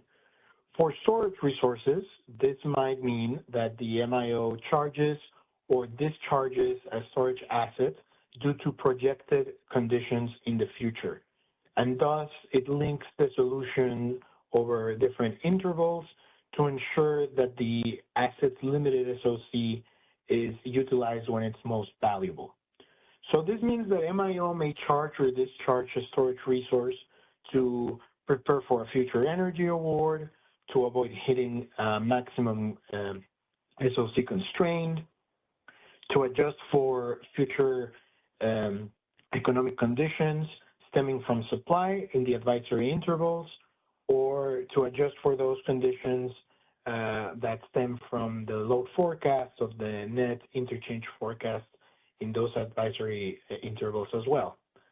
So because of this, MIO may dispatch a resource uneconomically in the binding interval due to actions taken by the SE, due to factors that inform the ISO market optimization, or due to the optimization process itself.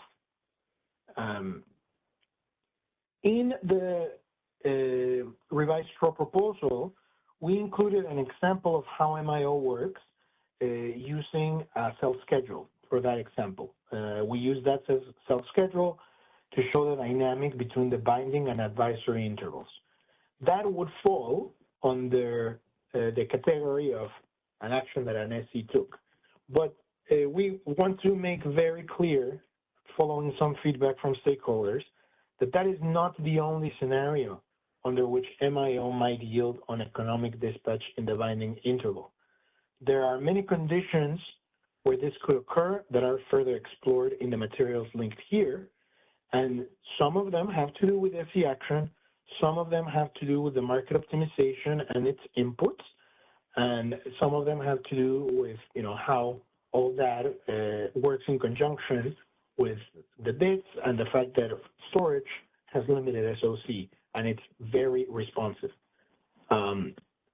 So because of that, the challenges that MIO presents are material and exist for other resources too, but they are more impactful for storage because of how responsive it is, because it is a pure arbitrage resource, and because it has limited state of charge, right? So we wanted to include here another MIO example that is not focused on SE action, but that is focused on different conditions, in this case, advisory prices, or prices in the advisory intervals, right? So let's consider a 5 megawatt 4-hour storage resource that has SOC at 25%. And for the period that we will look at here, the 65 minutes that we will look at here, this resource has bits to discharge of 100, bits to charge of $50, and the LMP in the binding interval is $120. So that means the LMP is greater than the bit to discharge. This resource is in the money, right? It would be economic for it to be dispatched. But let's continue building this scenario. Here, the MIO look ahead indicates that prices will remain at $120 for the binding interval and for the next 5 advisory intervals, for the next 25 minutes. But then they will climb significantly, and they will reach $750 for the remaining advisory intervals. So in this context, MIO, based on the information available, determines that uneconomic dispatch to charge the asset in the binding interval is desirable because it would capture future prices that are higher, right? This would allow to use the limited SOC in the periods of greater value. So let's look numerically at how this looks like. Here we have the outcome if the resource is dispatched economically in the binding interval. Basically, there's no MIO effects. It's only looking at if the resource is in the money, what's the dispatch, what's the revenue, and the profit. As you can see here, over this 65 minutes, this binding and advisory intervals, the resource ends up with a profit of $1,675. And this is all nice round numbers that I think are, you can follow by looking at the table.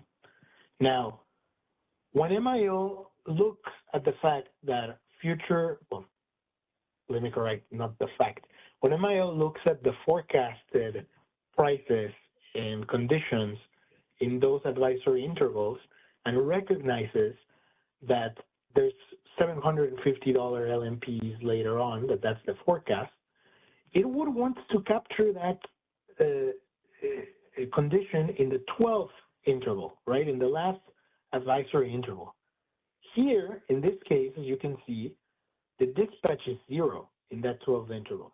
So essentially, without MIO, the resource is dispatched in the binding interval for a profit of under $9, but then foregoes a potential profit of over $270 in that last interval.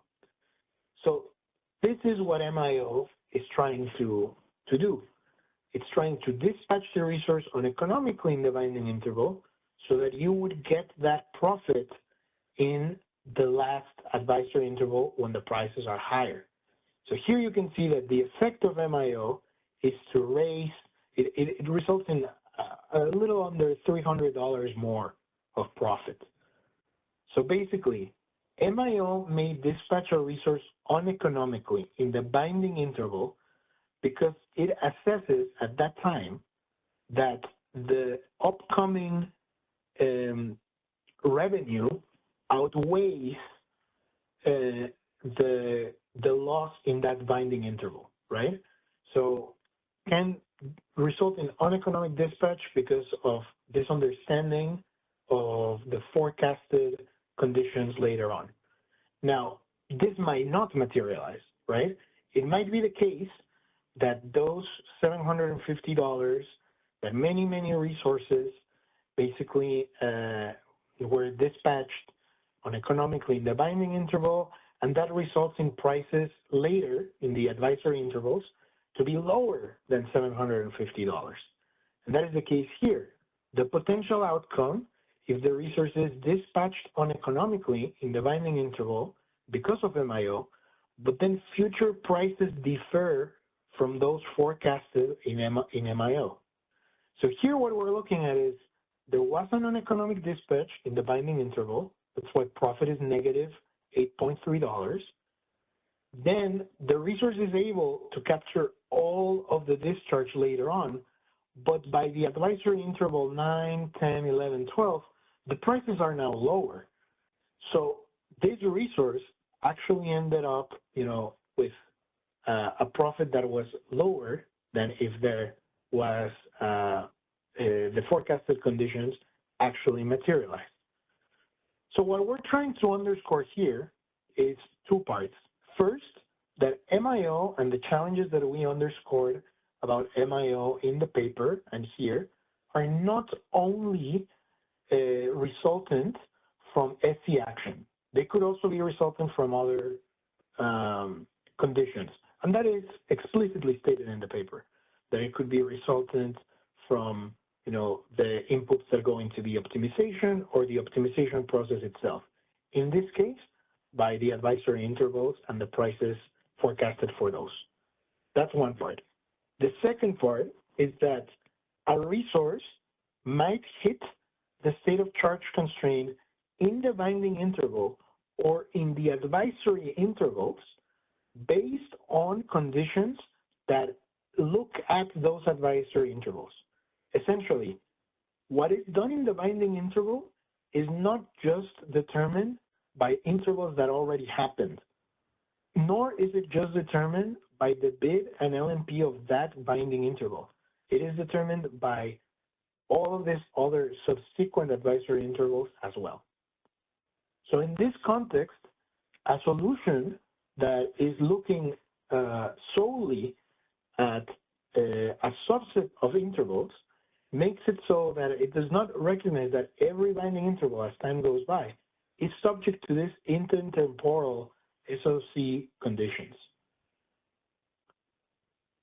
So MIO makes it much more complex to develop a solution that is focused only or exclusively on the binding interval.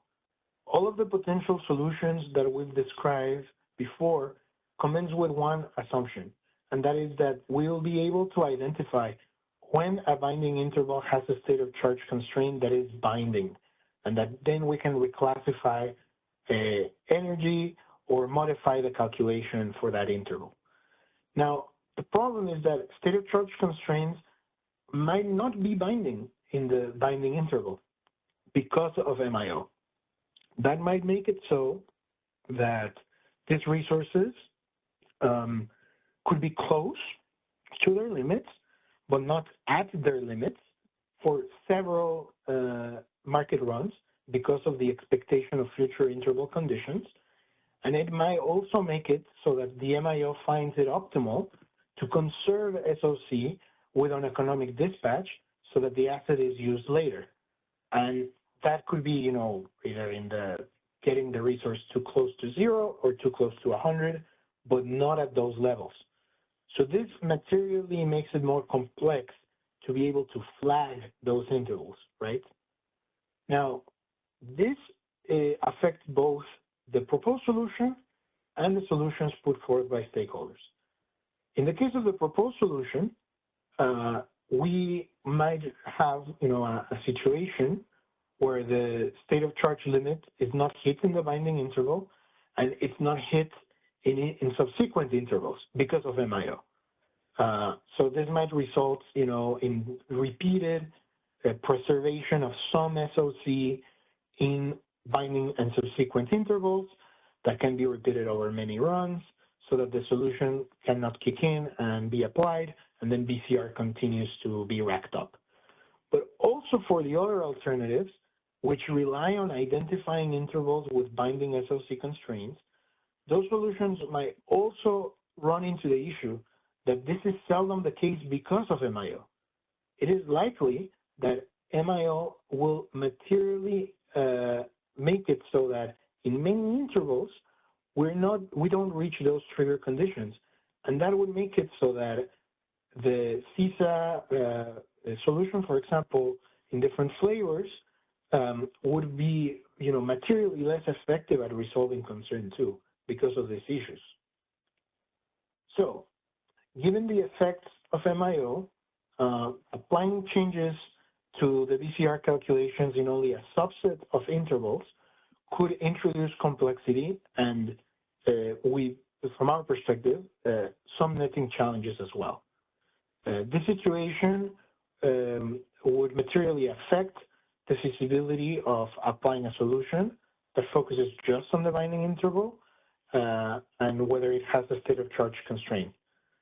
So in this case, we basically have two kind of options here that we're not explicitly, putting anything off the table, but we want stakeholders to be aware of so that they can weigh in on this. If we continue development of the ISO's proposed solution, then we definitely need to modify the logic so that it considers advisory intervals fully, so that it's not just looking at whether the state of charge constraint is binding on the binding interval, but throughout the MIO look ahead in the binding and the advisory intervals. And that might mean, that more or additional intervals would then be ineligible for BCR because of how the condition is triggering. Alternatively, if we pursue something like the CISA proposal, which is not focused on disallowing BCR or making energy ineligible for BCR, but it's only focused on how BCR is calculated, if we pursue something like that, this whole issue could be circumvented by applying the formula to all intervals, not just the binding intervals with a binding SOC constraint. This would make it so that the complexity of whether a condition in the binding interval is due to prior or future intervals does not come into play when deciding what calculation should be used, because the same calculation would be used across all intervals. And that would be the updated calculation that we know minimizes concern 2. So we think that this alternative may allow for a solution that addresses concern 2 and that is implementable in the near term. I see one hand up. Probably we'll have more, but let's start with Don. On Trethewey CISA. First, I'll start, Sergio. The CISA proposal does not look at the state of charge. We look at the dispatch, and we determine whether the dispatch relative to the day-ahead schedule has identified that a buyback or a sellback occurs. That is enough. Let me just pause here to make sure I understand, Don, because from your comments, it seemed like it could look at either. From your comments, it seemed like it could either look at the state of charge constraint or at the sets of conditions that you put forth. No, my preference is that you do the conditions that I put in my comments. I've always thought you couldn't implement SOC because the settlement system doesn't have that data yet. So I've always thought that it's impossible to implement the SOC. Okay, that was not my read of the comments. I will say that it could be either of those. And from our perspective, using the SOC is very important because the SOC does have, this intertemporal effect, right? So just looking at how the other conditions affect might not fully capture the dynamic of whether the SOC is there to meet a schedule or award or not. But please continue. Right, which will bring me, can we go back a couple slides? Because now I want to talk about why the MIO it's appropriate for them to get BCR based upon their real-time bids under the same logic, which is why you should only apply this in intervals where the conditions that CISA recommended apply. So yeah, we can look at let's look at this one. So here's your multi-interval optimization. In the binding interval, they've got you basically charge it out of merit, which is fine and dandy. And let's be clear, if there was no deviation from, if basically there was perfect forecasting by CAISO, so that the next time they ran RTD, they had the same results as they did assumed in this run. So if you assume that for the next 12 or next 13 runs of RTD, that CAISO's forecast for each of these intervals has never changed, then you would see that there's a need for BCR in interval 0 because there's a $50 shortfall. But you would see that it's easily offset by hour ending 12, or not hour ending, interval 12 that has 312 megawatts of revenue. So you won't actually have to pay any BCR because you would net the 312 against the 50 and everything's great. So this is a perfect example where the multi-interval optimization and CAISO's load forecast was completely perfect. And there shouldn't be any BCR off of this if they were perfect, none, because you would offset that $50 with all of these revenues you're seeing here. The issue comes is what if you dispatch it out of merit and the $750 doesn't materialize, or it goes to negative 150? Well, then there's nothing to offset it. And so it should actually get BCR because the CAISO got it completely wrong. If you'd have known the price was going to be negative $150 in interval 12, you would have never, ever charged the resource. So it's because the CAISO or the system forecast changed that you should now actually pay them BCR, because you made the market optimization made the decision that I'm going to incur a $50 expense because I'm going to turn around and give the storage resource, you know, a 312, the previous slide's easier, a $312 revenue. So, you know, it made the right decision. But what if interval 12's price was negative 150? And that 312 doesn't materialize? Then you should get BCR. Yes, and to be clear, we're not saying that they wouldn't get VCR. We're just saying that it would be calculated with the modified formula. But you need to use the real-time bids in those instances. It's not appropriate to use the methodology that we've highlighted, we've recommended, because it's the real-time bids that caused the multi-interval dispatch to occur. So I'm a bit confused by that final statement, because I believe you just said that this wasn't occurring because of the bids, it was occurring because of the forecast. No, but it's the forecast and using the bids to clear the market optimization. And the forecast changed and the bids didn't change, and the results are different because the forecast changed. But that's why you should use the real-time bids in these instances, because that's what made the determination that you should out of merit dispatch it in interval 0.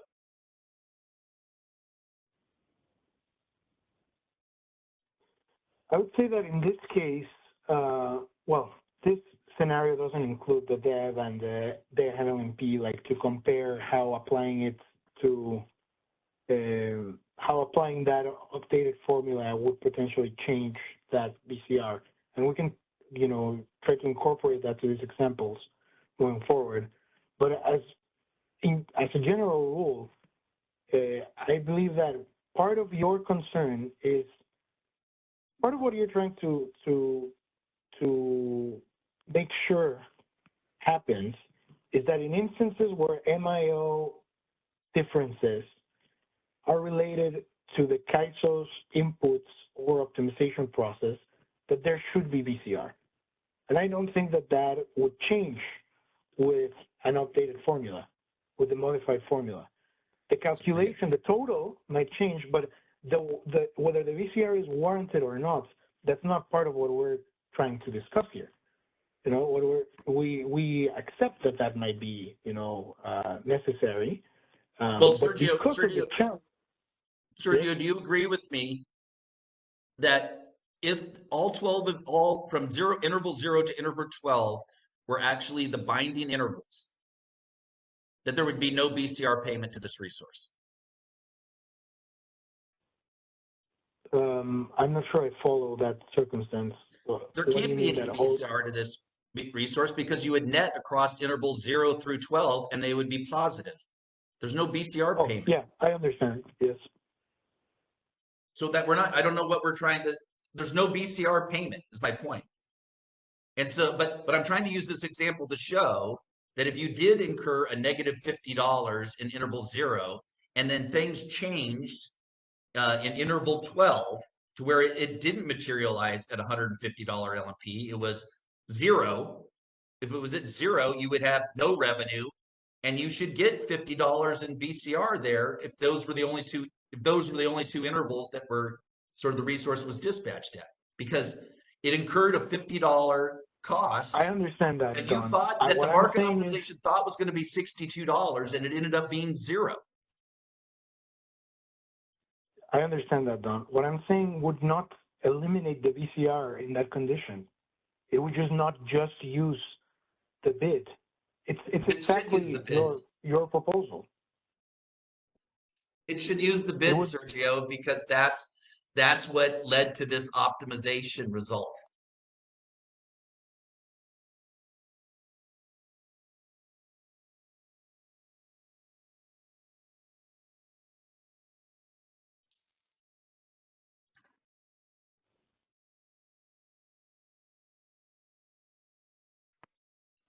Sorry, were you going to say something else? I heard on my phone like an echo. I don't know if. Oh, sorry. No, I was done. Okay. Okay. I don't see any other hands at this point. Oh, Callie, and then Joshua. Yeah, hi, Callie. It's Callie Wells with WPTF, and I'll be really quick. I agree with, I think the main point Don was trying to make is MIO is very complex, and because it's very complex, there are a lot of factors going into there that might result in conditions that do create BCR across the entire day, because remember, BCR is netted across all hours of the day before it's even determined whether or not it's paid out. So you can't look at one horizon, you have to look at the entire 24-hour horizon at the end of the day. But there's a lot of factors that go into that could create BCR that are warranted. And I think, and Sergio, I understand you're saying, well, we're just going, that's fine, because we're just going to change the formula for all intervals of the day. But if we're going down that path, then we're not addressing the concern that we initially started out addressing. If we're going down that path, then the concern really would be, we don't think the way we calculate BCR for any resource is appropriate. And I don't think we agree with that. I don't think that's the issue that we're trying to address here. I think it really is important, again, that we identify certain intervals, we modify the BCR calculation for those intervals. And I appreciate you going into the complexity of MIO. It is very complex, but I think most of the cases that you will present and look through with MIO that results in BCR is one already handled by BCR rules through how they handle self-schedules, how they handle the ASSOC and the end-of-hour SOC, or it's because of the optimization, and those are warranted conditions. So I'll leave it there, but I agree. I think MIO isn't a concern that should make us want to pivot and consider applying a formula in all intervals of the day.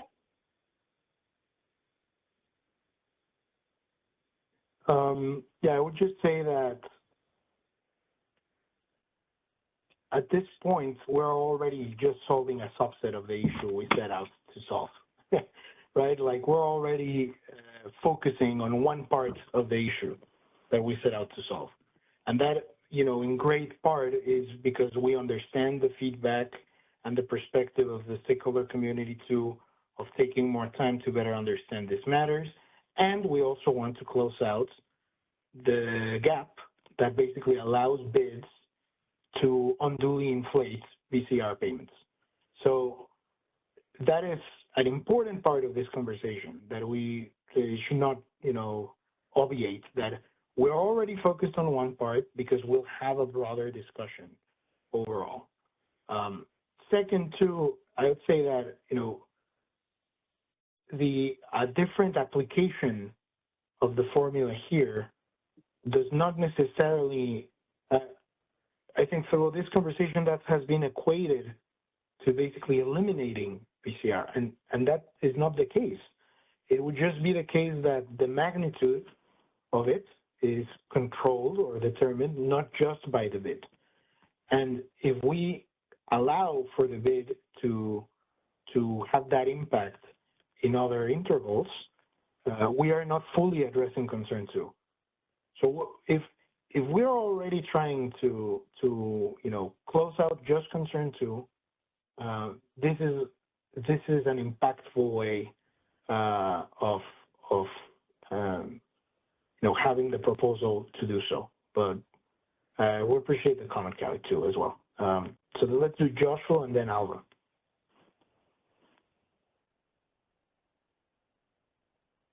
Yes, good afternoon. Josh Arnold, CES. I just want to echo the support of Dawn and Callie. One thing here is, as we all know, BCR, MIO, these are all very complex processes. And it feels to some extent that in focusing on this one subset of concerns, these concerns of exaggerated BCR, of inappropriate BCR, now the brush seems to be painting a larger swath of situations under the same umbrella, under the same coding. MIO, for instance, obviously is very difficult and complex, but it also does, as Dawn, pointed out quite clearly, it does represent an issue where BCR may be warranted. If a unit is being charged non-economically for future dispatch, that's exactly the reason where BCR would be necessary if those future conditions don't materialize. So I wanted that is not in contention. Right. I'm just repeating for clarity. And I think it'd be very helpful to just keep very tight restrictions and observations on what we're solving. If we're solving this one case, which is really the day-ahead buyback, applying a change in formula to all intervals doesn't quite work because you don't have the day-ahead buyback in all intervals. The daily netting will have a daily effect, but if all you're trying to do is restrict very specific drivers of BCR or exaggerations of BCR, I would really recommend focusing on those criteria. And as Dawn pointed out, using data that the settlement system already has will make that a much faster process. SOC is not currently in the settlement system. So if we have a reasonable, accurate proxy for determining when the buybacks happened because of that state of charge gap, which would be an uneconomic position of the unit during the binding interval against a day-ahead award, that might be just a good subset to work at now as we go into the next phase, where we'll have much more discussion, much more consideration about what actually are appropriate costs to the unit. And I'll just leave that at that, but thank you. Yeah, thank you, Joshua. I would just say that, this is, you underscored, let's use information that is already available to settlements. SOC is not available to settlements. That's something you mentioned. I would say applying this modified formula across the board also negates that concern of whether SOC is available or not to settlements. And it does not disallow BCR. It does not make the energy ineligible to BCR. So whether the BCR is warranted or not, we agree that in this situation of MIO, there should be BCR. What we're saying is, but let's calculate it the same way, because if not, what interval was affected by that binding SOC constraint is much more complex. It's not just the binding interval. It is, and it's not just when the SOC constraint is binding in the binding interval, but effects on the subsequent advisory intervals are also material. But we appreciate the notes on how to perhaps think through this in the following more robust discussion following this iteration. Sure. So thank you. Sergio, one last comment on that, on your rebuttal. One of the things you mentioned when talking to Dawn was that, yes, the BCR would still be out there, but the total may be different. And that's a dangerous concept to me, because if in the MIO process, BCR is warranted and should be fully recoverable, if you make a change to the formula that now discounts any amount of that BCR, now the storage units are at a competitive disadvantage because of the MIO. So I want to keep that in mind as well. Not only does BCR have to be allowed under certain conditions, it has to remain accurate. And I think the accuracy is one of the things that we're trying to get at here, of if BCR is not accurate because there have been bid manipulations or buybacks, that's an accuracy issue, not necessarily a disallowance issue, but an accuracy issue. Perhaps the actual number should be 0. It's not accurate. In the case of the MIO, well, you may want that full amount because that's what's accurate to the situation. So it's not whether or not BCR is warranted, it's the accuracy of the cost basis and the revenues that are being established.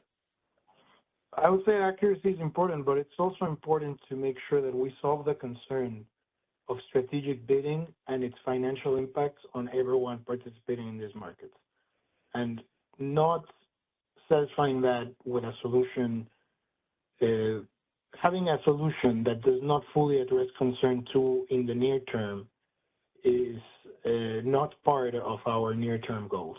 If we're going to have a more robust discussion for a more robust, review of the BCR later on, we do need to address the impacts of strategic bidding in the near term. And that means across the board, and that means recognizing that what happens in MIO is not just due to forecast, it's not just due to scheduling coordinator action or bids, it's due to all of that, right? So that is the complexity that we're dealing with, and that is why if we are developing a near-term solution that wants to address concern 2, we would be better off making sure that it is addressed in all intervals. And then we can discuss the more robust solution, because that is what we've heard from stakeholders. We've heard that they want to contribute to materially, mitigate the challenges of concern 2. That's great, but to do so, it will be very complex because of how MIO works to just focus on a subset of intervals. Let's go on with Alva, and then we'll pass it on to the MM so that they have their full time. Yeah. Can you hear me? Yes. Good. I'll just, I have to express some mild disagreement perhaps with the previous speakers. I think you've made an argument that something like this is going to be the only workable solution. I think people should remember that one of the initial solutions that was proposed by DMM was to disallow all BCR for storage as the most, in a sense, that's their blanket solution to this problem, which is there are a lot of complicated strategic incentives as well as all of the defects of the CAISO market processes. I would ask the people who express doubts to at least look and see whether this formula is going to actually have material effects on BCR under normal circumstances. My feeling is it's going to have very minimal effects. I'm not even sure about the example that you showed as to whether that's, but even in that example, it was a minimal effect, really. So I'd just like to ask that people sort of work out some examples to see whether this is essentially the good solution, a good enough solution before throwing the whole thing back in. Because I think anything where we have to bring in something like state of charge or distinguishing intervals in the ways that have been suggested are just going to require more time. And we have to take, to some extent, we have to take CAISO's word in terms of what it is possible to implement. So there may be a worse solution that has to be implemented if we don't, and I'm not trying to I don't know, it sounds like I'm trying to speak for the CAISO, but I'm concerned that we don't throw out what is collaboratively has been developed as a collaborative solution, and then find ourselves in a worse outcome. Thanks. Thank you very much for those comments, Alva. I really appreciate that. And, you know, we are committed to continue developing examples, data that can help out this conversation. We've tried to do so here, and I hear that, you know, we could do more, and we'll work on that and invite stakeholders to do the same in their comments. Thank you. Let's go to Kathleen and try to keep it a little bit succinct if possible for the mitigation conversation. Thank you. Kathleen Colbert from Vistra. I just wanted to respond briefly to what Alva raised. I think it was helpful. I understand where you're coming from. I wanted to share with you, Sergio, like I would like to be able to take a similar posture as what I just heard. I want you to, like, I genuinely want to be able to do that. To get there, and if I haven't been crisp enough, I want to be super crisp. To get there, I think I need at a minimum, two things. The first one is, I really do need you to confirm that the component one, to make sure outages and the SOC parameters are being captured appropriately and not being paid BCR when they're being in the appropriate way. So my component one is like, that's a basic baseline. You've taken over control of the market through acting through the equivalent of self-schedules.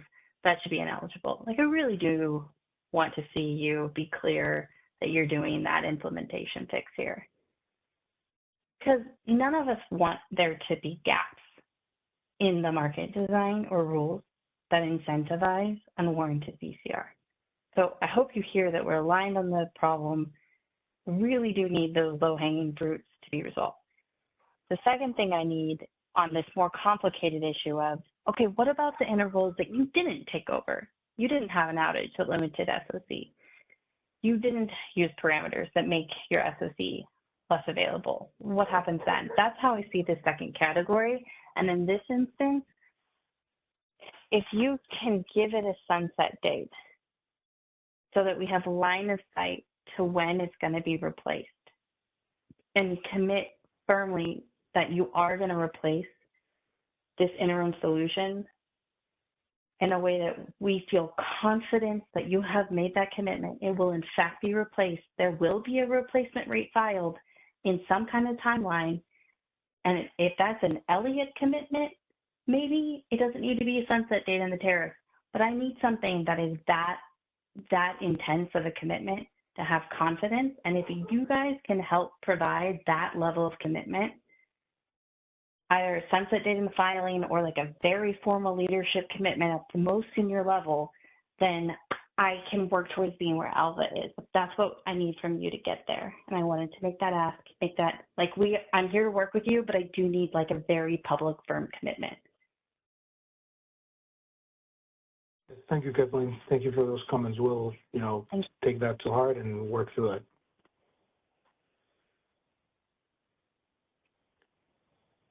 Okay, I just wanted one final thing before we go on to mitigation. I saw a chat stating MIO is not strategic bidding. That was not the intent of that was not the content of my comments before. What I was referring to was that MIO makes it so that we needed to address this concern across the board, as we've agreed to address concern 2 in the near term. And that, from our point of view at this time, means applying a solution akin to what we've been discussing across the board.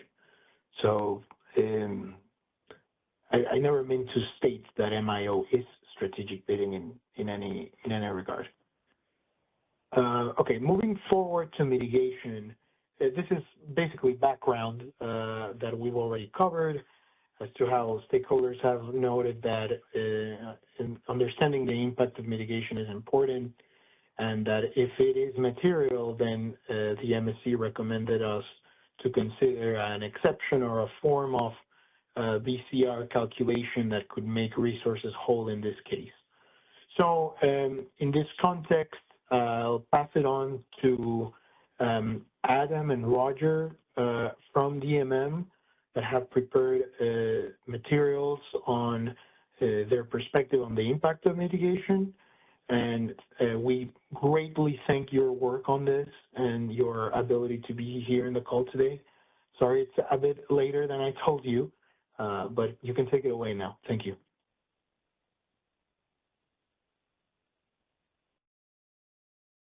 Thank you, Sergio. Can you hear me? Yes. So the MSC in particular, and I think some stakeholders asked for data analysis on both where BCR payments are coming from, whether it's from the bid cost or from the revenue, and then also for some estimates on how mitigation is affecting dispatch and how that might be related to this initiative. So DMM has done some initial analysis of this, which we'll be going over now.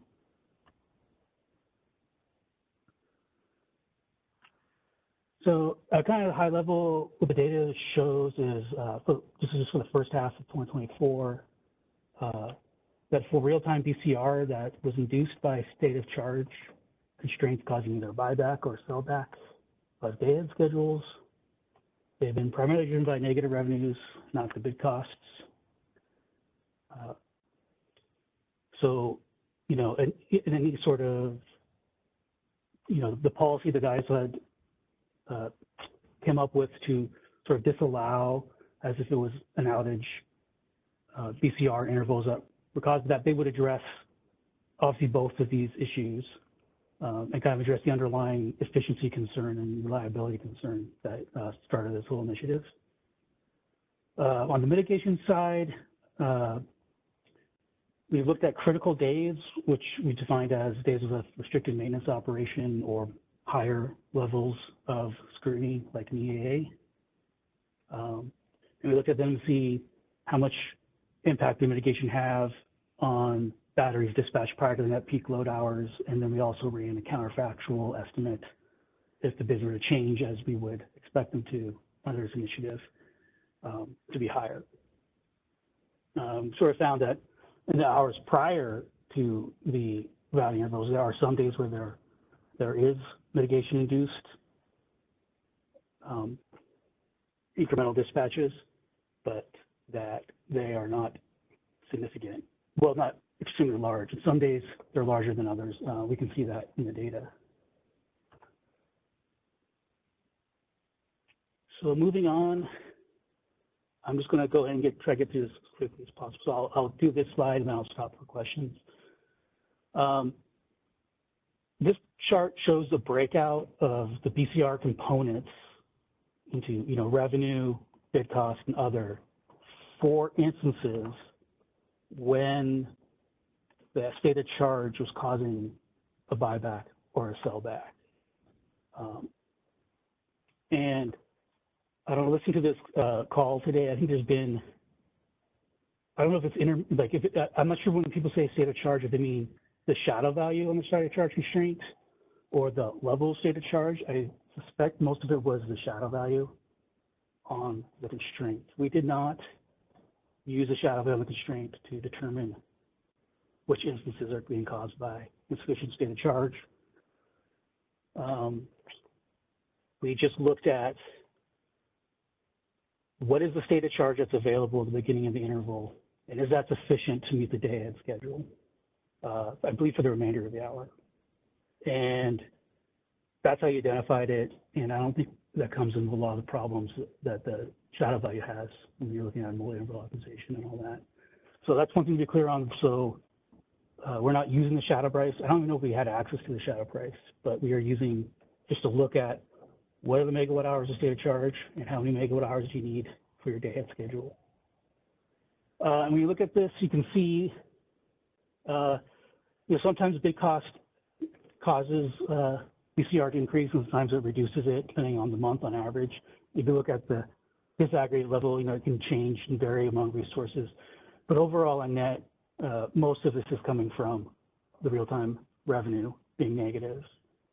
And for clarity, this is for the days where they had instances where they're being caused by insufficient state of charge. So we take the BCR across the whole day. So any revenues they earn earlier in the day because they discharged early, say, those will be netted off against the negative revenues later.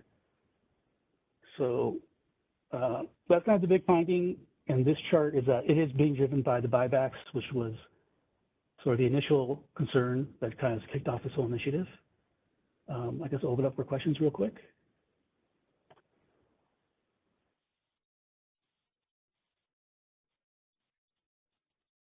Let's go ahead and get Callie Wells. Hey, Roger, it's Callie Wells. Just one quick question, just so I make sure I understand what you're saying when you're referring to the revenues, the revenue side driving the BCR. So you're referring to the difference between the day ahead and the real-time schedule times the real-time LMP? Yeah, that's correct. That is what goes in the real-time BCR calc. Okay, so the real-time bid that we've been talking about earlier, that actually is not one of the main drivers of the BCR you're saying? Yeah, so the real-time bid is the green bars. And so that's the change in the schedule with the area under the bid for that change of schedule. And then the blue is just the change in schedule times LMP. Okay, interesting. Okay, thank you.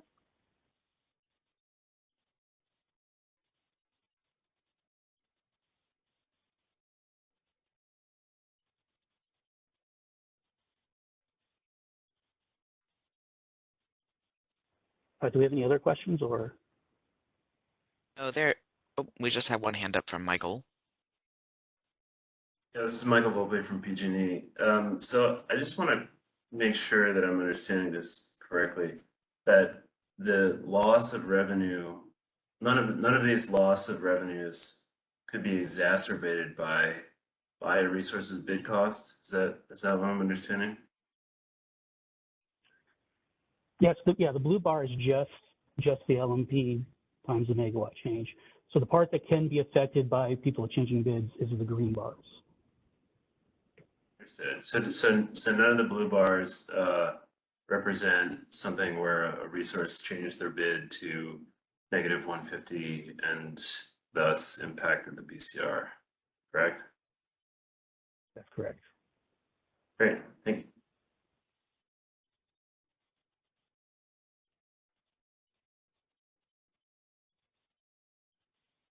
We've got a hand up from Kathleen Colbert as well. Thanks. Hey, Roger, how's it going? I'm just going to keep doubling down because I'm also, maybe put the formulas in a little text box on the bottom next time. And I could have looked at it beforehand, sorry. But I'm going to double down because I also want to make sure I'm understanding. Because the reason my brain is having a hard time catching up with the team is because when I think about BCR, it's always relative to your offer. You've extracted, so my understanding, you basically took the BCR calculation, but then you separated it into pieces. Yeah, I mean, so the BCR calculation starts out as pieces. Yeah. All these BCR calculations, it's your real-time settlement plus incremental settlement plus your real-time incremental bid cost, and you just sum them together. So they start, the way the BCR calc works is you start with the revenue. You calculate the revenue, whatever the incremental schedules are times LMP. You go to the bid cost, what's the incremental megawatts times the area on the bid curves, sum them up, and that's you get the BCR. Yeah, and I think I'm saying the same thing, but I'd flip it, I'd say it as you calculate the revenue first, then we look at what your costs are. If the revenues cover your costs, it's surplus. Revenues don't cover your costs, it's a shortfall. That's correct. So when you sum all these bars together, if they're negative, there will be BCR. Okay, so you've taken the piece, so you're showing the revenue. Okay, so you're showing it separately, and then I'm supposed to just derive from looking at the bars which one is a shortfall versus the surplus. Well, these are all days where there's BCR, so every individual resource had shortfall these days. And everything is a net shortfall. Okay. Yeah, and so, I mean, it's pretty clear if you look that the negative side of the chart is bigger than the positive side. And if you wanted to say, okay, where's the negative, you know, where's this BCR coming from? You just split it up. Is it coming from the revenue? Is it coming from bid cost? Or is it coming from this other section? Okay, thank you for doing that. Just the third time is the charm. I appreciate it.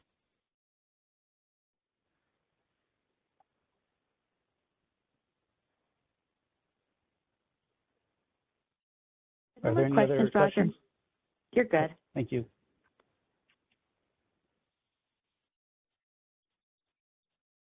Okay, so this actually slide hasn't been updated because we were trying to add as much data as we could, as fast as we could. We did get the charts in, but we got the 24 data as well, not just the 2023.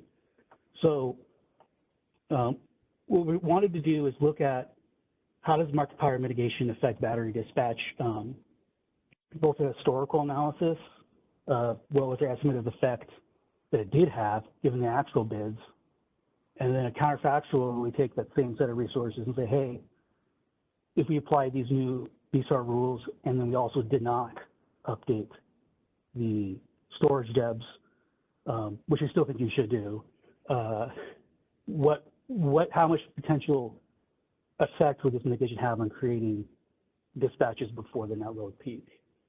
So we want to think about what problem are we talking about here. I've heard some people talk about it as, you know, it's going to create a cost to the resources. They'll be mitigated, and then they're not going to, and then they're going to be dispatched, they're not going to be able to meet their day-ahead schedule, and they're going to get a buyback that's going to create a loss for them. We are starting the assumption that, yeah, you should pay them for that loss. So we're not trying to determine whether or not they need to develop a mechanism to pay them for losses caused by this combination of the change in the BCR, the mitigation, and the non-updated storage debs. We kind of assume that they will be paid for the cost and that will be developed. What we're looking at is the main problem as we see it is that the current BCR rules are creating incentives to not bid costs into the intervals or the hours before the net load peak that can create early dispatch, and then we do not have resources available for the net load peak when we need. So if you do all this work to change the BCR rules and you get that right, and now we've got people bidding the costs into the hours before so the market knows not to dispatch them, and mitigation comes in and lowers the bids and causes dispatch, mitigation just undid everything that we tried to get. So we're trying to figure out how likely and how bad might that undoing of the solution be, given that the debs haven't been updated.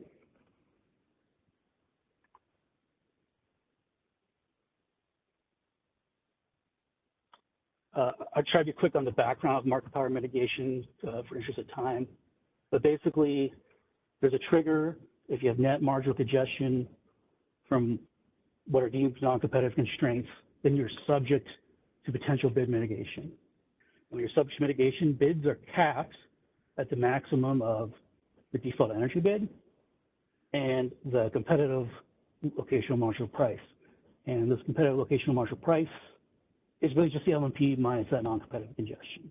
So whatever one's higher, your bid can't be above that. If your bid's below it, it's not changed. If it's above it, it's reduced to the higher of the DEB or the competitive LMP.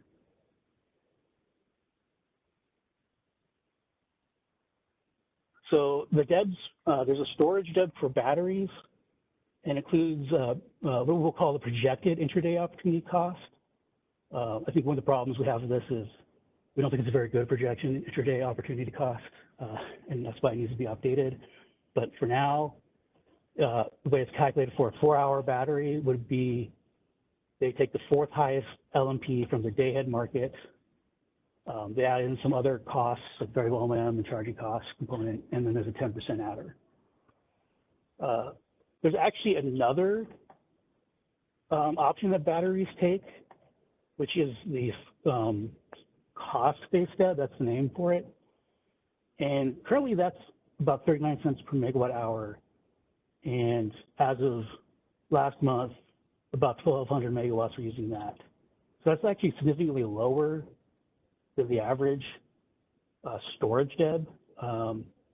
You know, and so for example, we took August of 2023 because that's one of the months we look at, where it's $146. So that's a pretty big difference. So in this analysis, we assume that batteries won't choose that option and that they would choose a higher deb because higher deb doesn't really restrict their actions. They can always bid below it if they want.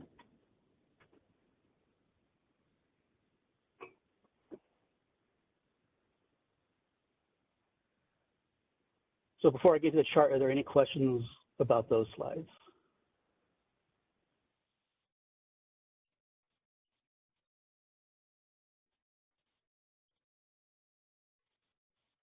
We have Kathleen We Colbert have in the. Sorry. Kathleen Colbert from District. Hey, Roger, can you go back one? I just felt like a massive paradigm shift in my head, and I needed a minute to come back to this and make sure I'm understanding. Are you really saying that many batteries have not set up have not picked storage deb as their first choice? Yes. Thank you for confirming. I appreciate you. You know, we can't tell people what choices to make, but you know.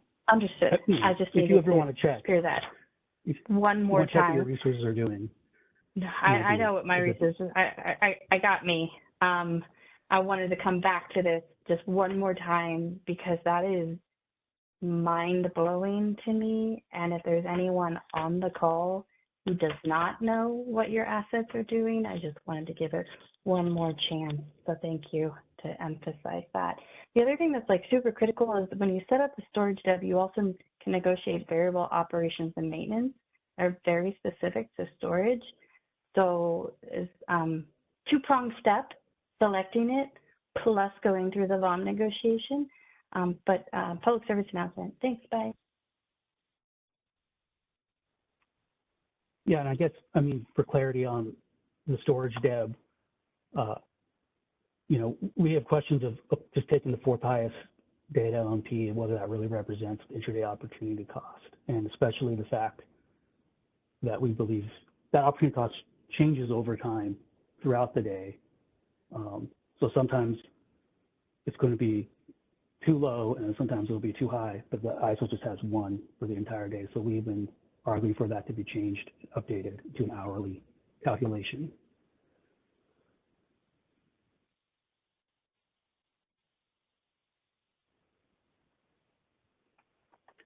Okay, so this is you know, a chart of the 9 RMO days from 2023 in the FMM.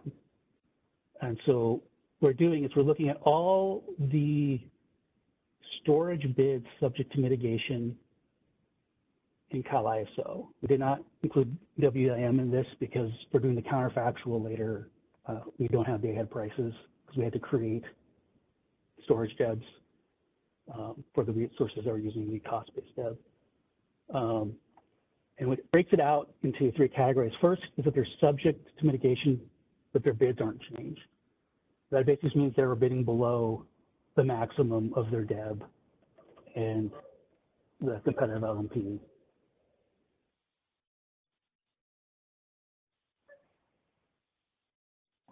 The green section, which is on top of that blue section, is the bids were changed by mitigation, but there was no increase in dispatch.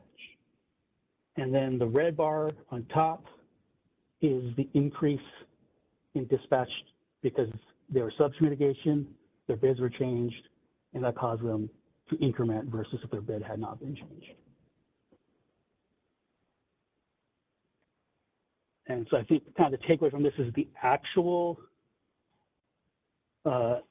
incremental dispatch caused by mitigation, particularly in the hours before the net load peak, is pretty low. It's still there.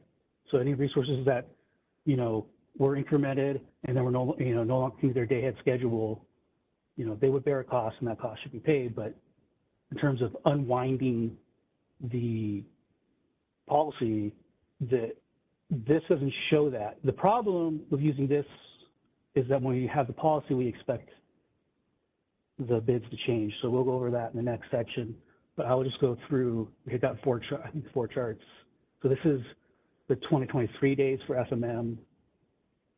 We also have data, you can look at it more later on the RTD of these. That actually goes down a little bit, but fairly similar. Oh, I guess we don't have the 2024 ones in there yet. So, so that's the actual data. Does anybody have any questions on these charts?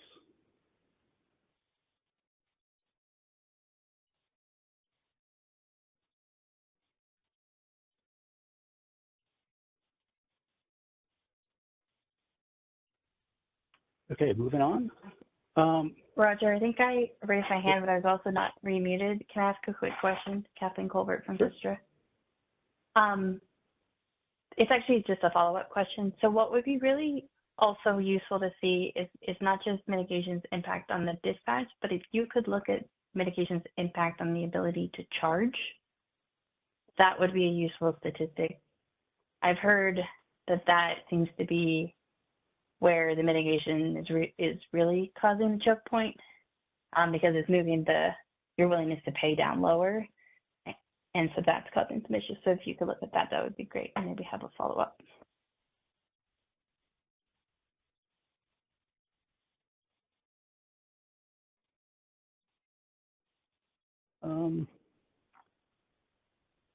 I think the way the mitigation works, or the data work, that this does cover a reducing charge as if it were an incremental increase in dispatch.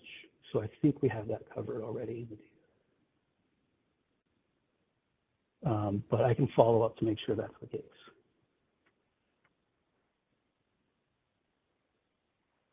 And just, for a reminder, those were for 9 days in 2023. Those aren't every day of the year. And we break out those 9 days in the appendix. You can go over later.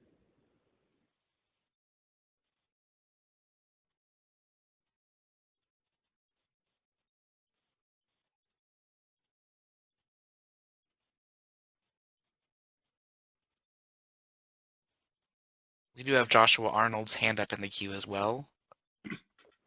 Yes, thanks. Josh Arnold, CES. Yeah, I'd like to echo Kathleen's request. It would be helpful to see a more distinct breakdown between reductions of discharge versus reductions of charging for purposes of mitigation, just to see if there's any effective patterns that might be found there.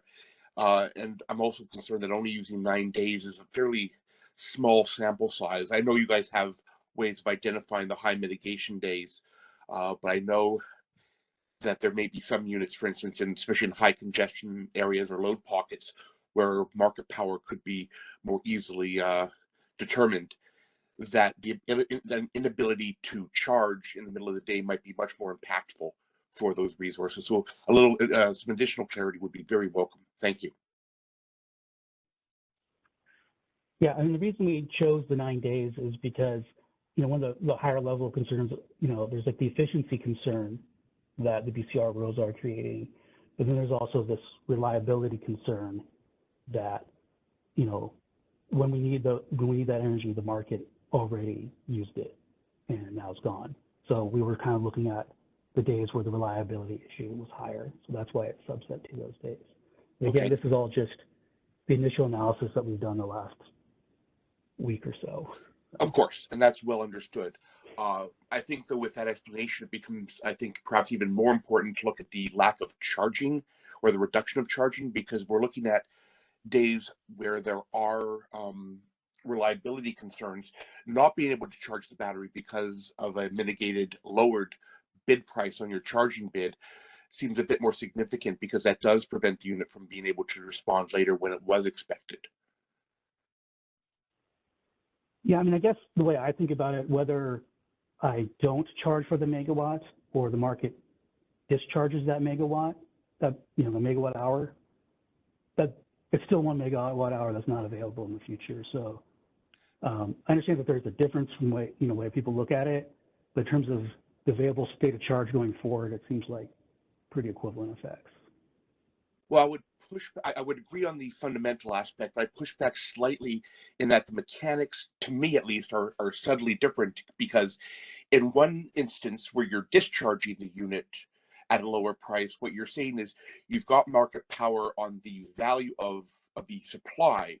So we're going to reduce the amount at which you are able to charge financially, not charge electrically. So what amounts you can accrue in terms of market payments and rents. On the other side, however, if you're mitigating the unit's ability to charge, what you've done in the mitigation process is reduced the bid price that the unit has said it will pay. So if I say I'm going to bid $100 to charge because I want to get some charging, some megawatts into my unit, and the mitigation reduces that to $75, and the LMP clears at 80, that to me is a much, economically, that's a much different situation than if I say, you know, I'm going to sell you my power at 100, but oh, you've said I've got market power, now I have to sell you at 75. Does that make sense to you? I mean, I understand that at the end of the day, there's one less megawatt in that unit, but the mechanisms and philosophy behind the mitigation in both cases are very, I think, radically different. It's the same reason that you don't mitigate load bids. Okay, so great, thank you. Yeah, I've heard that raised before. I'd say one, for what we're looking at here, you know, in terms of unavailable for later, I think this is pretty good in terms of, like, we care about the megawatt hour. In terms of the effect on market power, I understand why people think they're kind of radically different ideas, but yeah, I think the jokes I've heard before, 0 is just a number. It isn't, you know, it's the same. Like, it's the same effect on the prices, the same effect on market power. You can still raise prices one way or the other. So, you know, I'll still go back and look and see if we can split that data out. I'm not sure how easy that is. Okay, thank you for that.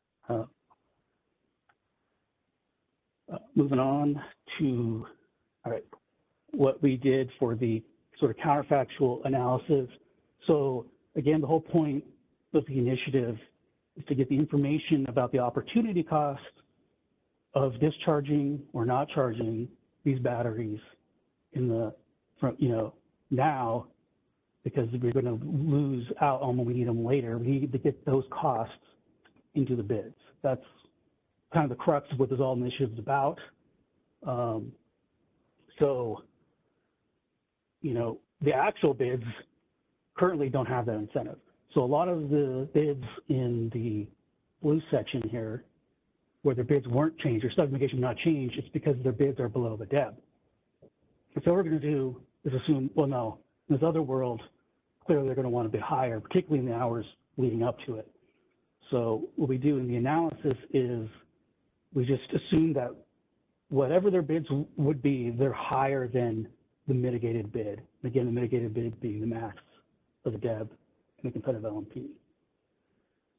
So what we do is we look at that same set of resources subject to mitigation, and we compare their mitigated bid, the max of the DEB and the competitive LMP, to the actual LMP in the market. And if that mitigated bid is greater than the LMP, we're going to call that as no impact.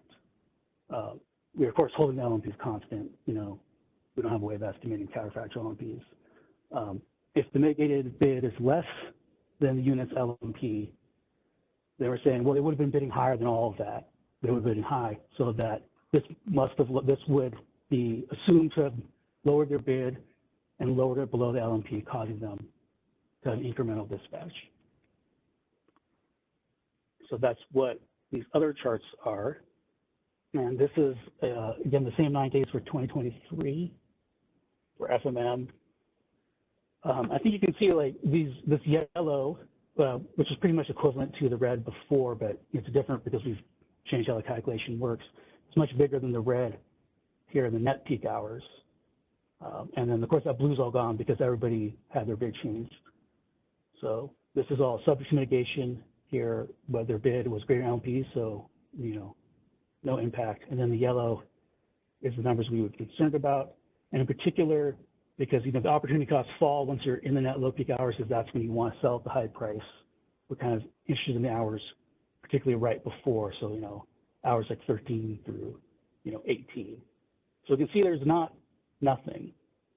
So there is potential for some, but it's also, you know, not a huge amount either. So it's, you know, there's potential for this, you know, for mitigation to undo what's happening.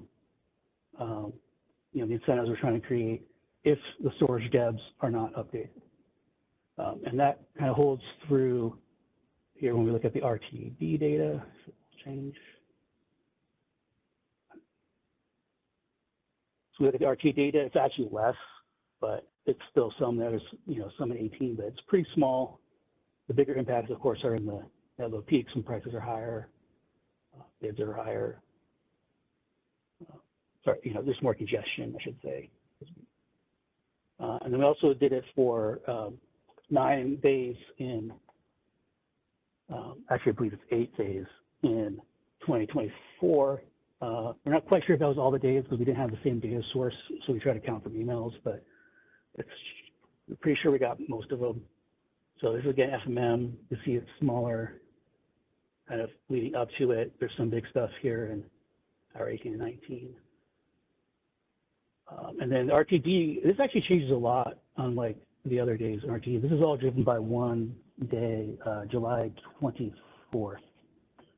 So this whole big change here is caused kind of by, you know, one day. If you look at the individual daily charts, you'll be able to see that.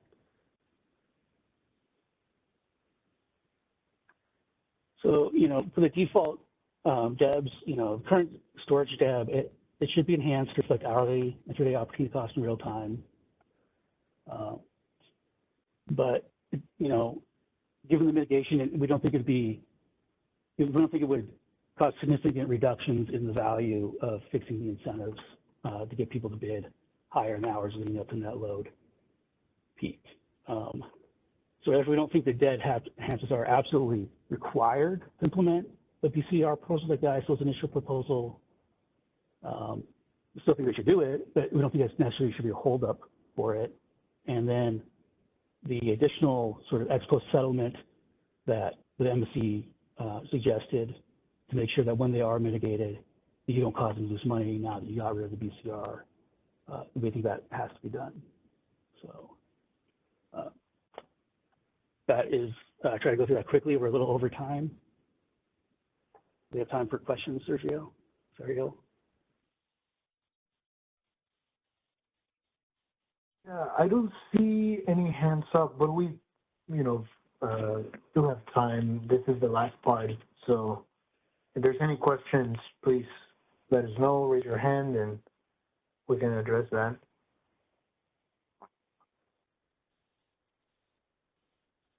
I see Grant has his hand up. Yeah, thank you.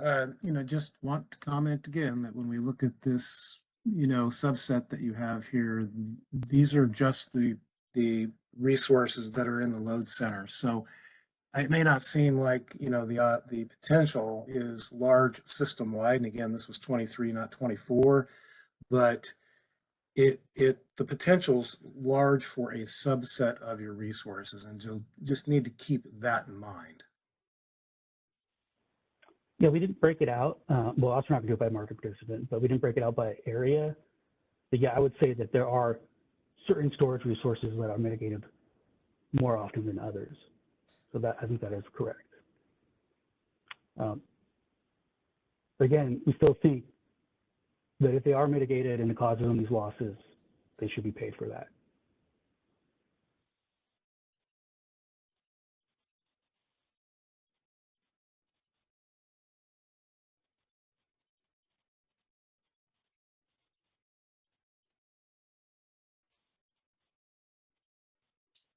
Okay, I don't see any other hands at this time. Yeah.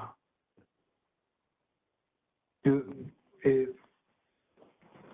this the end of your presentation, Roger? Do you have anything else to add? Yeah. Yeah, there's no questions. I'll just add on the multi-interval optimization stuff that DMM has had a recommendation on extending FRP or some other similar type product to pay people for that price difference caused by multiple optimization. So, but also, I understand that's a longer term project. So I'll just throw that in there. Okay. Yeah. Thank you for that, and thank you for the analysis and taking the time today to present here.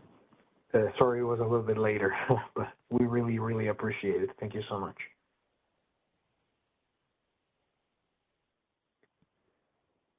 Okay, so let's move quickly on to next steps. We'll have comments due on the revised straw proposal and the materials and this meeting due the 23rd.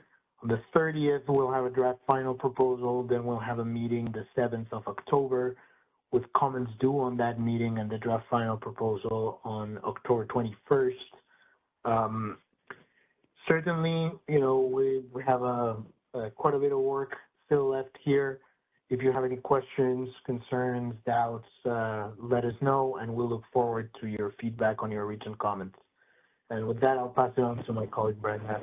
Thank you so much. Thank you, Sergio. And thank you, Roger.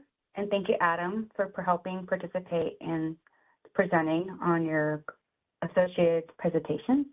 Also, just a reminder, we did send out a link earlier for the posting of this document, as well as the posting of the initiative webpage. Feel free to visit the link right now to locate the actual information as well for the revised straw proposal. As well, we also wanted to share a few updates. Energy blog is posted about every 2 weeks. So last one we just posted about the DOE grant that gives a boost to grid enhancing technology and transmission network. So it's really great news. And also we plan to update more as we move forward with upcoming updates in energy grid. The next is we do have a market performance and planning forum scheduled next week on Wednesday, September 18th. If you do plan to participate, this will be both virtual and in person. This is going to be the day after the RIS Fair, which is the Resource Interconnection Standards Fair. That will be happening at the ISO as well, and that's also hybrid. And so be sure to check out the website for the calendar and to register, but we will be sharing a few more updates on that forum, as well let others from the market analysis team, as well for the policy team and release user group to provide updates on our initiatives. And then lastly, we do have a new policy initiatives timeline that's updated bi-weekly. This showcases a lot of initiatives of a high-level bird's-eye view. So we are doing our best from the Stakeholder Affairs group to kind of display something for our stakeholders to kind of get an idea of what's happening parallel between other initiatives. And so we are having this located in the Stakeholder Center above policy under the policy initiatives. And if you see that paragraph, you'll see a policy timeline located there. And then lastly, we do have the 2024 Stakeholder Symposium. I did get a chance to see on the attendee list who has registered, and I do see a lot of you that have not registered, so hopefully we can see you at the upcoming Stakeholder Symposium. We just hit about 500 attendees, so hopefully a few of you will be our 501 that'll be attending for our welcome reception on October 29th, followed by the Stakeholder Symposium program one-day event, October 30th. And this will be both held at the Sacramento, California, and the welcome reception at the Kempton Sawyer Hotel, and the program for symposium at the Safe Credit Union and Convention Center. So feel free to check that information, but we look forward to everyone's participation in our events for the remainder of the year. And thanks so much to our event producer, Silas, for assisting us in this call.